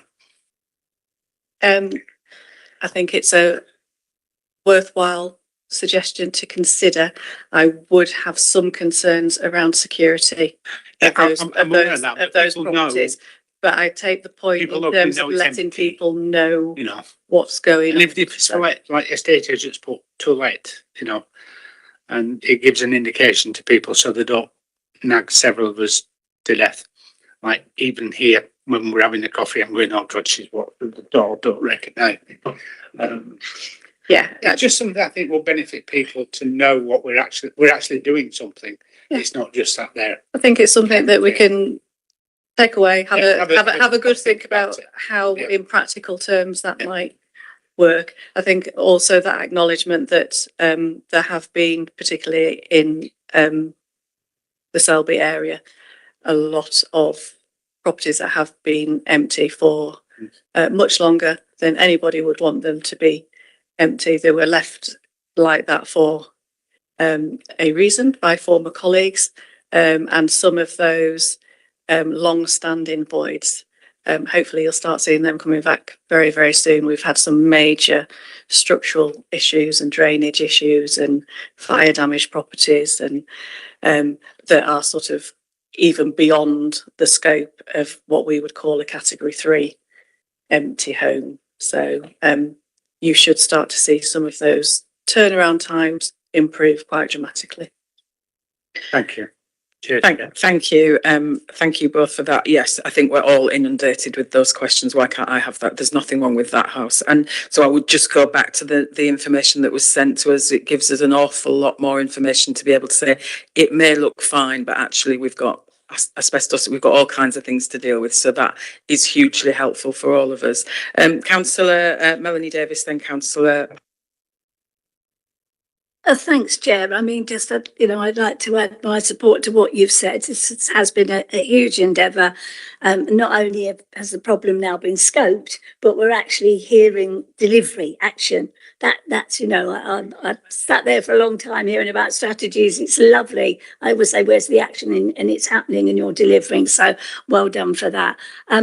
Just a couple of things, again, might be slightly outside, but in terms of when properties are, I think because it's now home choice, I've kind of lost track of it. When we used to do it in-house in Selby, it was possible to do 3-way swaps of property. So when a property becomes vacant, because people are then bidding for it, that opportunity might have been lost. And that used to be really helpful because you could satisfy 2 people who are on the list. So again, is that still available?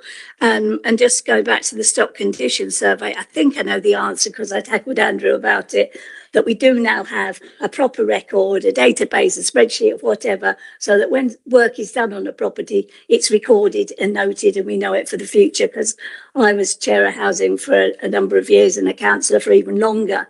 And the number of stock condition surveys that went through and then disappeared. So just reassure us that we can minute that, and that would be very helpful.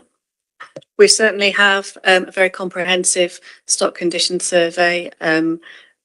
We have a PDF record of that survey for all homes when that survey has been completed. We are working still very much manually on spreadsheets, but we do have the system and we're looking at the technical solutions to have a live version of that information. So that's definitely something that's in our scoping. But yes, absolutely, we have that information available.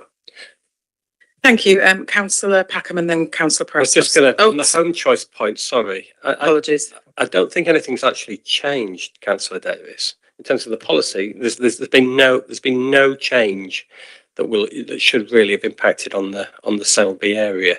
But I can check. I'll tell you, I'll have a conversation with the outside just so I understand the detail of the question, and we'll check with the allocations manager. But yeah, there shouldn't be any difference. Thanks for that, Andrew. Councillor Packham. Thanks, Chair.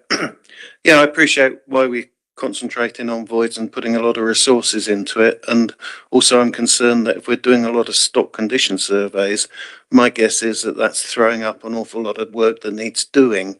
So are we confident that we've got the resources to address all the issues that are being thrown up in the stock condition surveys? It's that's the $1 million question, and it's something that we have to keep our eye on an ongoing basis. You know, there's going to be bumps in the road on this. You know, I think one of the implications, just going back to just on the voids thing, one of the things we've learned is, and it's probably quite obvious, we're trying to raise the standard. Well, trying to raise the standard has meant that the delivery slowed down. So we've had to appoint additional contractors to help it speed up. And it's the same on the stock condition surveys. They're throwing up a lot of work. And we have been focusing on the properties that we know will be the most challenging initially. And I think they were raising something like 15 repairs per property. And that's calming down now. It's down to about 5 repairs per property. But all of these things have got big cost implications for the HRA business plan, which we are carefully monitoring. You know, as I said, I don't think we're in a point yet where we're going to have to come back to the council and say we can't afford to develop new affordable homes. But that's the kind of trade-off, you know, that we might hit at some point, but we're not there yet. So all those the key elements that were approved by the council when it approved the HRA business plan last time round, we've been reviewing it with our finance colleagues, are still there.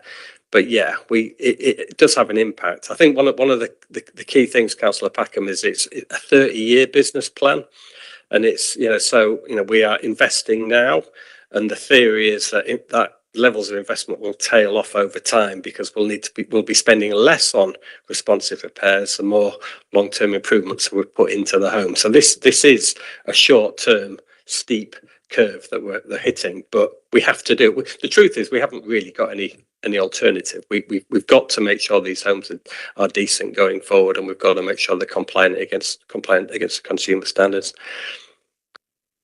Thank you, Andrew.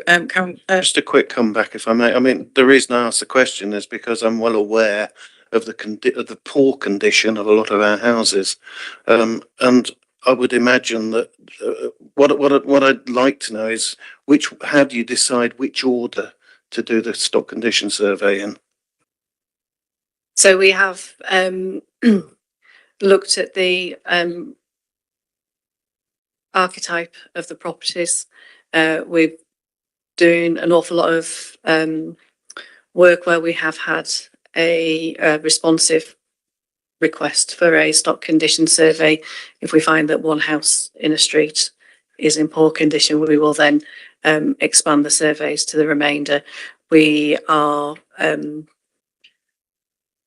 making a concerted effort, for example, to target all the bungalows that we have, because we know that more than likely it's a more vulnerable person that lives in that type of property. So we have had to apply some logic to the order that we do things in, but ultimately it's just as fast as we can to get through as many as we can so we can fully understand what needs to be done. Can I just come in there? Yeah, thank you, Lauren. Andrew? Yeah, just on that point. So either way, the surveys will be completed by September 26th. So by September 26th, we'll have a full understanding of what works are required in all our council homes.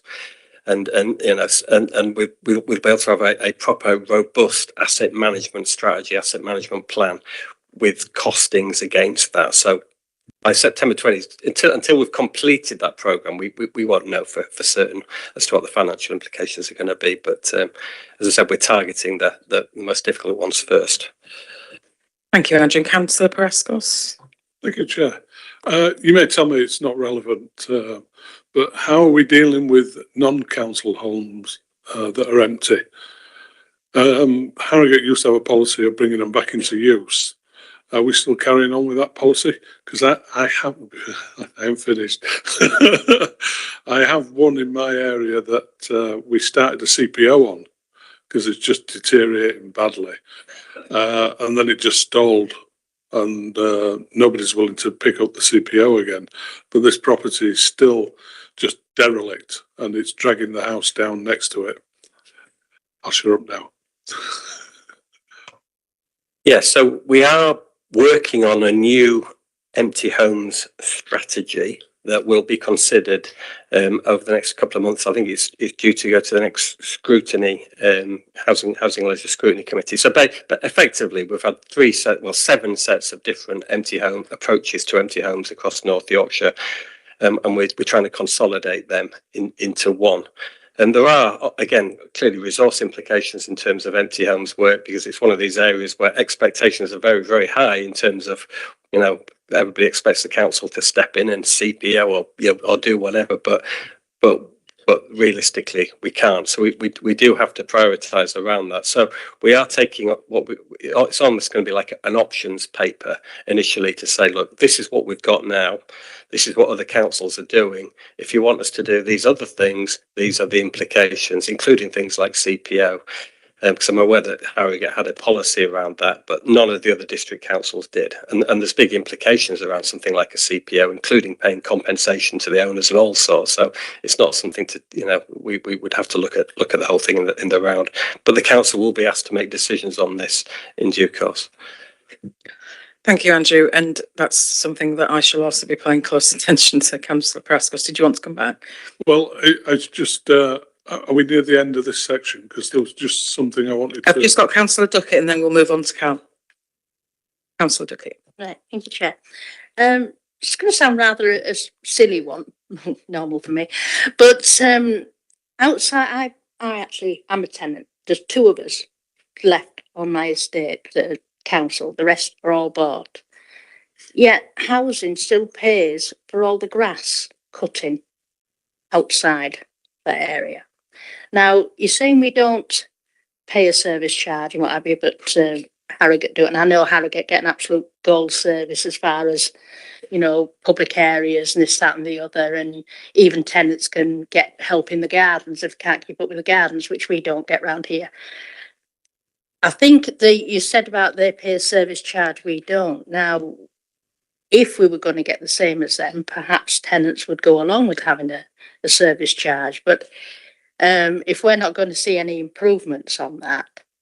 But as I say, surely there's some way of you saving some money there if you're not cutting the grass down those estates. I'd quite happily either do my own, or if the land belongs to North Yorkshire, wouldn't it be some other department's business if it's private homes and not it just classes normal verge? And get some money there. Pick that one up. Not silly at all, Councillor Duckett. Thanks, Carl. Just for everyone's collective awareness, we're currently reviewing the grounds maintenance service with Councillor Poskett, Councillor Proud are on one of the member-led scrutiny groups, and we're trying to delve down and to work out which are our areas of responsibility. And you're quite right. That's one of the things I'm quite passionate about, that the tenants' rent is spent on things which are relevant to tenants and working with the general fund just to make sure there is a fair, equitable split. So we'll be feeding back collectively in due course. That's one of the things we're looking at. I think Andrew mentioned in his brief update some of the knotty issues. Sadly, they all seem to fall within my portfolio. So service charges is one because I also oversee the income collection for the housing revenue account, and I have a scenario whereby tenants in Richmondshire and Harrogate have service charges levied for services, and obviously in Selby that isn't quite the case. And I don't think I'm going to be popular either when I start talking about service charges. So yeah, but we'll feed back in due course. Thanks, Carl. And thank you, Lorraine. If we move on to Carl's portion. Now, just a reminder that members have had that briefing paper, so thank you for that. So I'll hand over to you. Yeah, so moving on to more unpopular discussion points. Again, firstly, thank you for inviting me back, and secondly, my apologies that I was unable to attend first time around. I'm more than happy to come along and have discussions with members, both in formal settings and informally out in the communities. And what I was just simply seeking to do with that particular report was just to highlight the fact, again, as Andrew's mentioned, I've inherited 3 different ways of delivering sheltered housing. As a spin-off to that, I then discovered we've also got a number of community centres that sort of bit straddle in terms of they're actually funded, as you all know, from the housing revenue account, but effectively treated as full council buildings. So we went back, we revisited the previous report, which my colleague Drew Fussy had done in 2020, and there's actually an early one dated 2009, so this is not a new scenario, but we had some initial challenges, and again with Lorraine's assistance we quickly addressed them. They were around safety, compliance, and making sure anyone using those buildings could do so in a safe way. Again, fire risk assessments, all those things that needed picking up and addressing, as well as looking at the governance arrangements, and then just starting to engage in just some soft options appraisals. Nothing at this stage, no decisions have been taken. Turn myself off. I'm not pressing the wrong button there, as normally you put yourself on mute. I think there you go. So yeah, so we've addressed all the initial health and safety things, again, as I say, with Lorraine's assistance. The compliance checks, which should have been done as standard, are now being done as standard. Stock condition reports have been completed for all the buildings, which is how we know what level of investment is required. We've looked at some remodelling options for some, but not all of the buildings. There's good reasons, which I think I articulated in the report for that. And again, we're still trying to just work out the true costs of each building. At the minute, I know it costs several £100,000 per annum in revenue, but clearly some are not well used, probably not quite there, and others a bit more. So that was kind of just where we are sort of like by way of a position. But it was just really the key point of this thing is to say no decisions have been taken. We will be engaging with the remaining management committees, with any other interested party, stakeholder, parish councils, town council, gentleman behind me, who we're due to have a conversation at some point to have a look at what we can do. I had a conversation this week with the Sherburn Parish Council, for example, just discussing the ones in Councillor Packham's area. So that will be an ongoing process. I presume most of you know some of these, but you might not have seen them all. But these are just 3 examples just to highlight that all 10 are quite different. So the Cultish, very active, very engaged management committee, running lots of activities, as you can tell by the blackboard outside. They all look fairly similar because of what they were derived from. These were linked to former sheltered schemes. We did some usage reports, but we're going to go back as requested last time. I think there was a legitimate challenge back from members to say, have you captured all the usage, all informal usage? And so we will be doing that over the course of the next weeks and months. So this is what we discovered in January. So you can see this is reasonably well used, but at least 3 days out of 7, or 3.5 days, it's not used, but of course it still costs us in terms of heating, etc., which again is derived from the housing revenue account. So that's our most well used centre of the 10. Another one with Councillor Poskett, which we've had a discussion about. I bring this one up just because it has an allied challenge, if it wasn't difficult enough. To the right of the building, there's an old garage site with a condemned road on the top. My colleague Lorraine is working with us in terms of what do we do, because we've got to do something with that site. It's unsafe. This particular one, you can see in terms of the current usage, as far as we're aware, largely unused. I did meet the Knit and Natter group, nice group of people. Not many tenants amongst them. So again, it's about who's paying for it, who's using it is a fair challenge.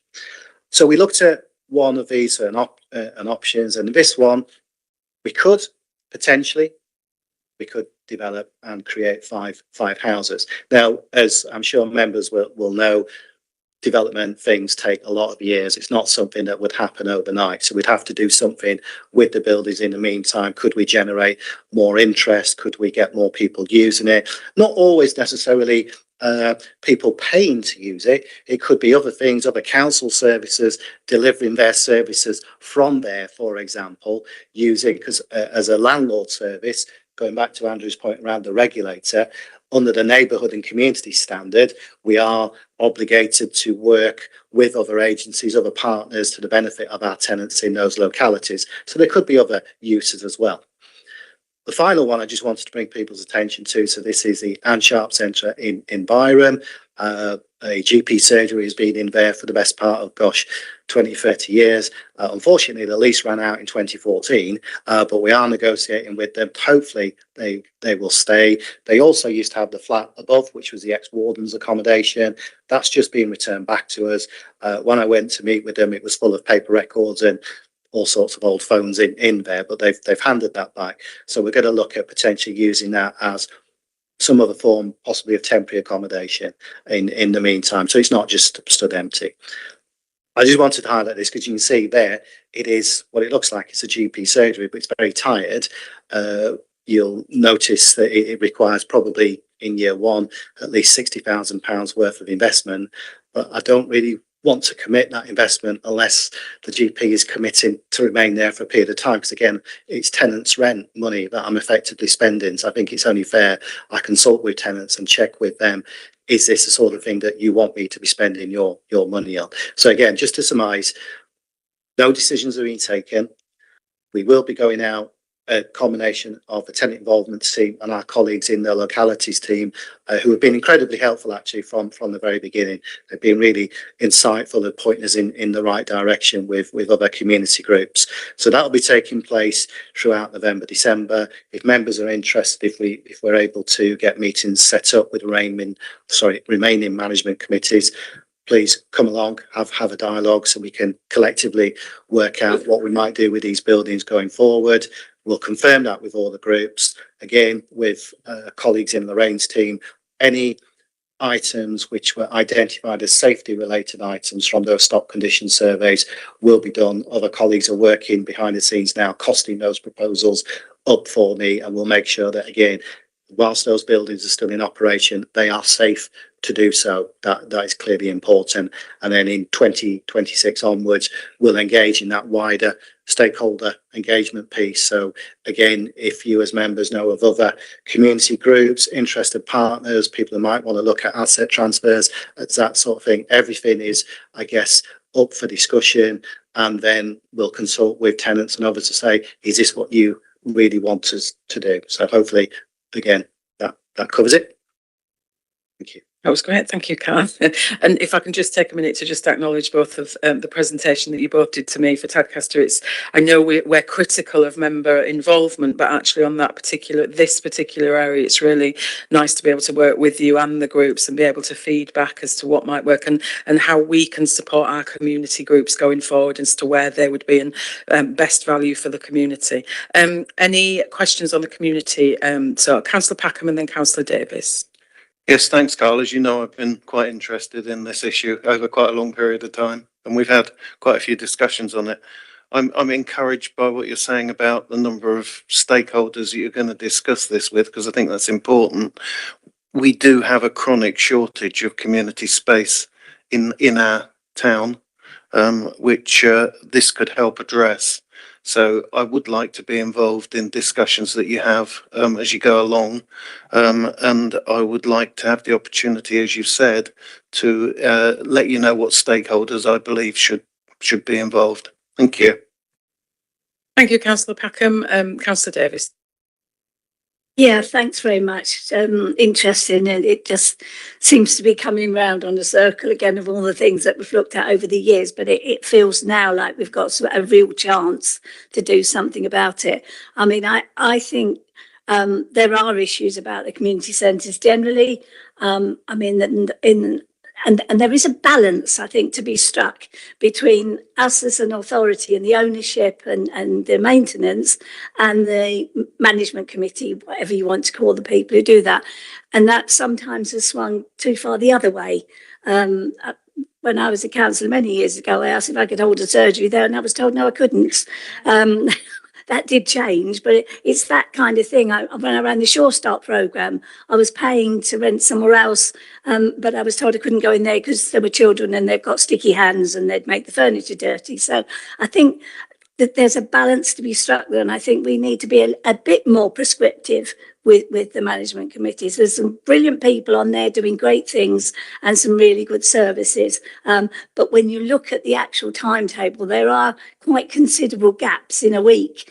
And if we could ask people to kind of rationalise their own services, then we would be able to look at that and say, well, 2 days a week, that's actually available for other things. It might be more community services, but it might be, you know, we have rules about community engagement. There are obviously needs. A lot of these are in our old local authority estates. There's deprivation, there's a need for advice and support around debt, benefits, all kinds of things that I think we could be proactive actually about reaching an agreement for people to come in and offer that service. It doesn't all have to be revenue earning. Some of it could be, and I think it's that balance that I'd be keen to be involved and make sure that we can get, so that we're getting some money in to help us cover the maintenance costs, because it really isn't fair that it sits on the housing revenue account. It's been wrong for too long, and that's probably why Selby's HRA didn't work very well towards the end. So I think there's a whole huge load of sort of underpinning issues there to look at. It won't be a one size fits all, and there's a lot of plates to keep spinning, but I do think sometimes we could be a little bit more prescriptive. Thank you, Councillor Davis. Councillor Prescott. I was hoping to have the last word on everything. So if there's anybody else. Off you go then. Off you go. It's a final word. Well, it's aimed at everybody, the whole housing team, really, this. And hold on to your seats. And I'd like to give credit where credit's due. I don't know if people are aware, we had a significant fire in one of my village, and 6 properties were gutted. And the housing team were brilliant. They were there 8 o'clock in the morning. Everybody was relocated, whether they were housed by the housing team or alternative housing they sourced themselves. Even a lady that had a parrot, I think 2 cats and a dog. Somebody turned up with cages and rehoused her. The team were brilliant, and everybody was sorted out on the day. I mean, it'll be an ongoing process because of housing stock and other issues, and the house is being rebuilt, but the team were fantastic. I'd just like to say thank you. There you go. We'll end on a positive note. Carl? Yeah, we're due to go out, Councillor Myers and I, to meet with Andy in a couple of weeks. I just wanted to emphasise that we've had some real issues with fires this year. We've as of a couple of weeks ago, I was explaining, we've got 19 properties currently out of action due to fire, all in the main entirely avoidable. So we've been doing a lot of work with the fire service. We're going to be putting out some additional communications to try and encourage tenants to follow safe practices. We've also beefing up our tenancy agreement to make it clear what people's expectations are. And again, through Lorraine's team and the regular interaction that they're having around gas serving, etc., just keeping an eye on properties and encourage. I think Councillor Packham raised an issue a couple of months ago of 2 elderly chaps over perhaps putting themselves at risk, and we quickly address that locally. So it's something we're really concerned about. So it's good to hear, because we perhaps didn't get quite so much positive feedback from the previous fire at Borough Bridge. So it's good to know that in Spofforth it worked a lot better. Thank you. Thank you. Thank you, Lorraine, Andrew and Carl. We know it's a really challenging area, so we're really grateful for your support and help. I just would look to members now. Would you like to take a 5-minute comfort break, or would you like to power through just a quick 5-minute leg stretch? Some are saying yes, should we just, some have gone. Shall we just reconvene in 5 minutes? So quick leg stretch.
out there. I know we've had some, oh, Carl's there, perfect.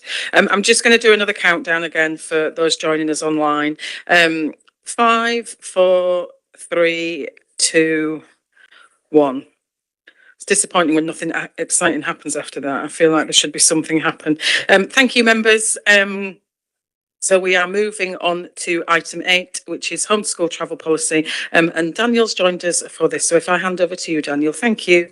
Thank you very much, Chair. So members will have seen the short report that's been provided in response to questions previously raised. I'll just make a couple of comments. So I'm in a position to respond to any queries regarding the answers to questions 2 and 3, because I'm here today in the capacity as obviously head of democratic services, and under my remit comes the management of the school admissions, school exclusions and home to school transport team. So as an appeals service, we are independent of children and young people's services and independent of the admissions team that they have there. I know the interest is particularly around the stage 2 appeals. So again, members will be aware from the answers that by the time the parental carer gets to the stage 2 process, which is the Home to School Transport Appeals Committee, they will have already been through a stage 1 process, and at that point their appeal will not have been upheld. So when going to a stage 2 process, the onus is upon them to demonstrate whether something has been missed at stage 1 or whether there's some circumstances that they weren't able to convey fully at the time. So I'm happy to take any questions or points of clarity that arise, Chair. Thank you, Daniel. Was that an indicator? Yes, please. Councillor Warnocken. Thank you, Daniel. Question 2, and you gave me quite a comprehensive response to that, if I've got this correct. Yeah, question 2, yeah. I have been at meetings at the request of parents, stage 2 appeal meetings. I was intrigued that the policy changed so rapidly regarding members allowed to ask questions. So I've had dialogue over that. I'm not asking that question, but I am going to now look at the point you made about consideration of exceptional circumstances, because it is important to me that I represented a couple that both were frontline workers. Both couldn't just suddenly drop things down. One was a detective, one was in child protection. And yet that wasn't considered as an exceptional circumstances, even though the directive on that is only guidance. So that then led me to believe that was at the discretion of that panel. And they chose not to do that because they were directed by the officers that they couldn't do it. So I'm asking, do we have a situation where guidance is allowed to be in the hands of members rather than told by officers what isn't allowed? Thank you. So obviously I can't comment on an individual case. So the role of the Appeals Homeschool Transport Committee, and we have 2 members of that committee here today, is to check to see whether the homeschool travel policy has been correctly applied. And if it has, it's then to look to see whether there's any exceptional circumstances that would merit a departure from the policy and thus the funding of the homeschool transport. So the exceptional circumstances would tend to be as per the looking at the distance for the walked route, safety of the walked route, consideration of the transport arrangements made, and then other.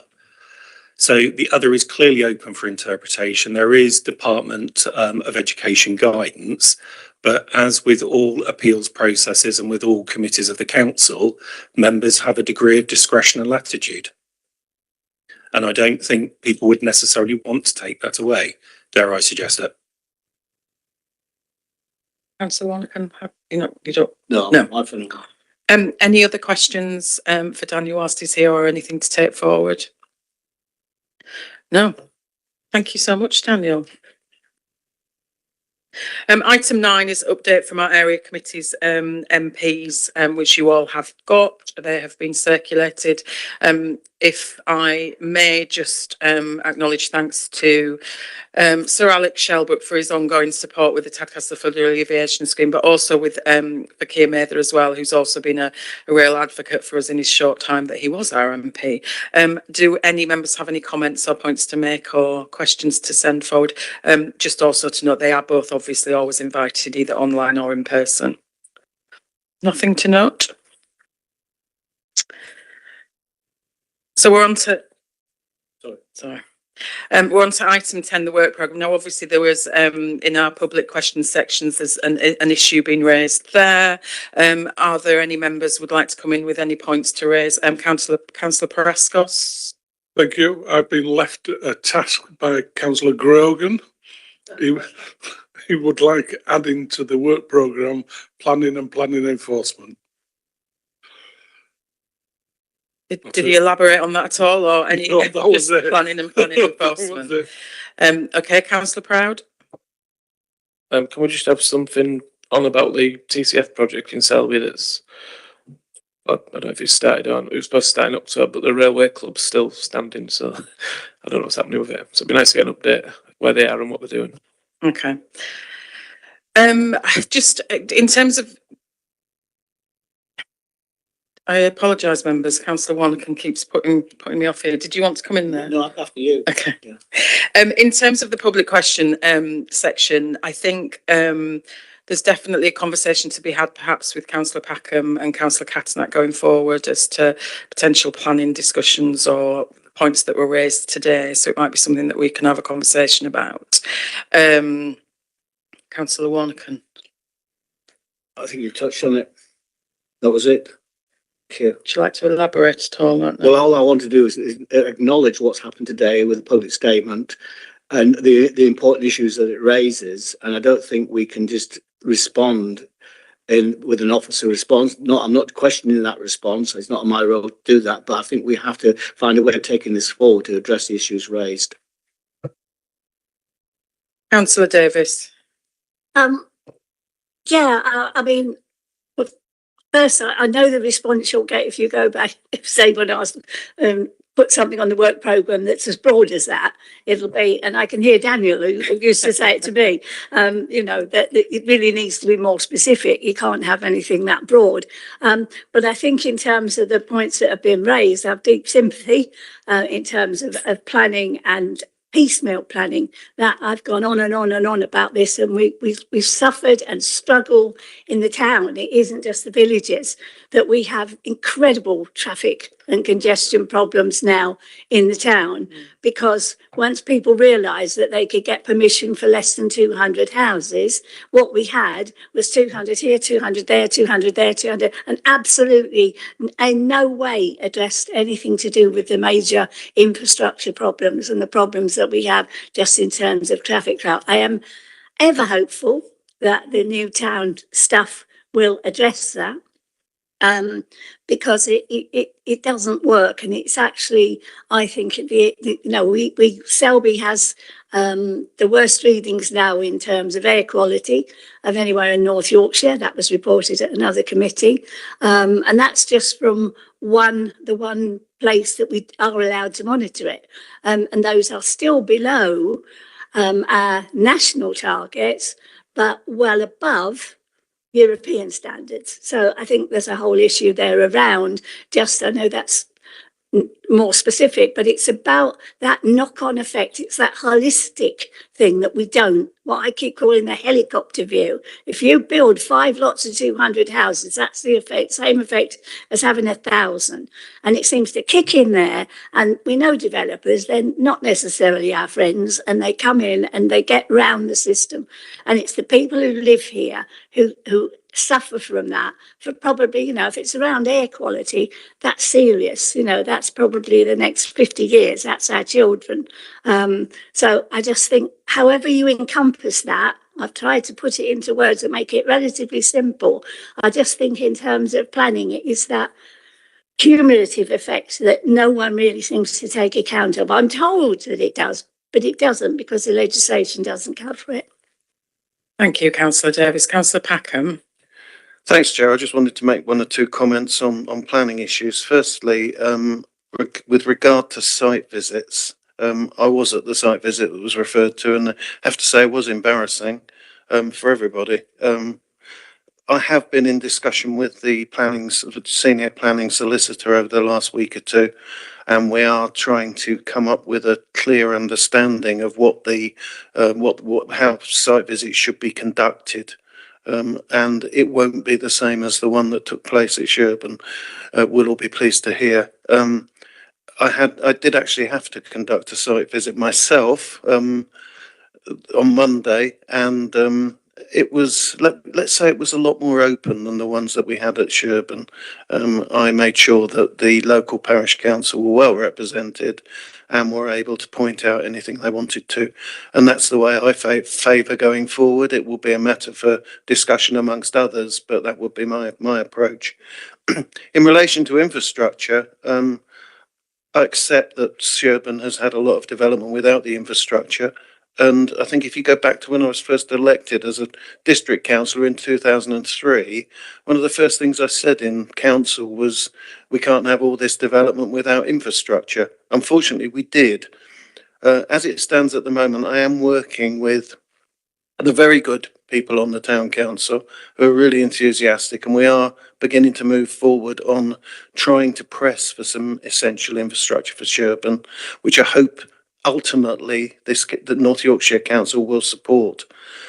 The third thing I want to say, and it's slightly more controversial, and that is that my view is that the mess we've got into with housing over the last year, and it is a mess, the decisions we've been making at planning committee have been what I consider the correct ones, but the problem we've had is that, I don't like to criticise a single department, but I'll have to, highways change their minds. And we cannot be in a position where we have a recommendation in a local plan which says that we can't take access there, we've got to take it there. And then when we get a planning application in, we get told by highways, oh no, this alternative access is fine after all. Because that is really undermines the trust of the public in what we're doing. I've made this point to many people, and I'll make it again. We do need to get over this. We do need to get to a point where highways, when they make a decision, they don't chop and change around. They make up their mind what is going to be the right access, and they make it for the right reasons. Because otherwise, we're going to continuously be in a position where we're being pressed by locals to stick to a previous local plan decision, quite reasonably, because that's what they're led to believe we should be doing, and that we come up and do something else. So those are my points. That's what I'm going to say. Thank you. Thank you, Councillor Packham. That's some really valid points. I'm just very mindful of, what positive action we take forward from this morning. So I think it's clear that these discussions will continue working with local members. So thank you. In terms of any other items to come forward for the work programme, Councillor Crane. No, it's just on this last issue, which needs to come forward because, and I'm sorry, but I was losing the will to live when David was reading that statement. Now, no reflection of you, David. I might have slipped my wrist if I were you, frankly. But one of the things that I heard in it, but obviously we've not seen the statement, was that officers decided to overturn a planning decision without consulting any elected member. Now, if that is true, that is unacceptable. At the very least, they should have gone to the chair of planning and explained to him why that decision was going to be overturned. And also, I'm concerned that if we make a decision, I would expect highways to speak up at the appeal, even if they had come to an opposite point of view. And it appears that they are not, but they are employed by this council. And if members of this council have voted to, whichever way it goes, whether it's to refuse one that was up for approval or vice versa, I would expect somebody from highways to do their level best to support that decision, not to wave the white flag and say, we're not going to support that. I'm sorry, but this should be member led. And on this occasion, it wasn't. And I am shocked if it's true, and planning themselves have said it, that somebody in the planning service and in legal has overturned a decision democratically made. That is really not acceptable. I'm sorry, that is not acceptable. Thank you, Councillor Coyne. I think I agree. No criticism to David's delivery because it was delivered well, but there's an awful lot of information to process then for all of us to just to go through. So there are other channels to obviously go down here, and if there's a legal challenge here, then that needs to go down that correct channel. Councillor Davis wanted to come in, and then Councillor Warnock. Just generally, if we're putting planning on there, I think it's the timeliness as well of how long applications are taking. And a lot of that is connected to responses from the various departments. One, I know that it's been going over 2 years now. Highways, nothing. You get to almost the last point where it's gone to committee and there's an objection, and it then takes another amount of time, and then you get that out of the way, and then the ecologist decides that there might be newts. I mean, it's not feasible, and it's not fair for the applicant, and it's not fair for the local people. You need a decision fairly quickly. So I just think into just timeliness of those decisions, and it just seems to be incredibly open-ended. Thank you, Councillor Davis. Councillor Warnock. Thank you, Chair. I would like to suggest that, given the broad debate about planning, how huge it is, that we do try and focus this into our work programme on the issues already raised by the Town Council this morning. So could we home in on that, Chair, and maybe say right from that we could. I mean, I was at the site visit with Councillor Packham on Monday, and having had been to other site visits, there was lack of continuity about how we handle them, and it was really good to have the local input from the parish council. It was really useful. So, you know, just to cut off that intelligence is not helping us make good decisions. But I would love to see us get a officer who has drafted that response on behalf of others officers explain to us what they have said and why. Because it does raise, as Councillor Crane's pointed out, it does raise the whole question for me is, why do I bother coming to planning committee meetings if an officer can exercise a right that they may or may not have to overturn the decision, if that is factual. So I would think that's where I'd like to focus in our work programme, addressing that response, and also probably highways, because it was really, really relevant at the meeting on Monday. Yeah, thank you, Councillor Warnock. And Councillor Packham. Yeah, I think one thing that Councillor Warnock said, which I think is important, and that is that if an officer's going to write a letter to us like that, then they must come along to this meeting and defend or explain explain what they're saying, so that we can ask sensible questions on why they're saying what they're saying. As it stands, we're not in a position to do that because all we've got is a written statement. And whilst I appreciate that this has come about as a result of effectively a public comment in our meeting, I think in those circumstances, if the officer did come along and read that out, then we should be in a position as members to ask questions. Thank you, Councillor. Can you hear me? Thank you, Councillor Packham. Yeah, I think there's a huge amount of information to process and digest for all of us. Had we had that response earlier, we could have formed questions, we could have formed a more positive action. But just rest assured, Alder, I think there's some good suggestions there for the work programme. We know where we need to head, but I think we need to continue probably discussing how we bring this forward. So any other work programme suggestions that don't reference planning or anything? Okay. Thanks all. Item 11, no other items. Item 12, date of next meeting. Having all been together for what feels like quite a few times recently, our informal budget session is the 22nd of January, and then our next formal meeting is the 19th of March 2026. Thank you, everybody, and thank you for coming along. Thank you.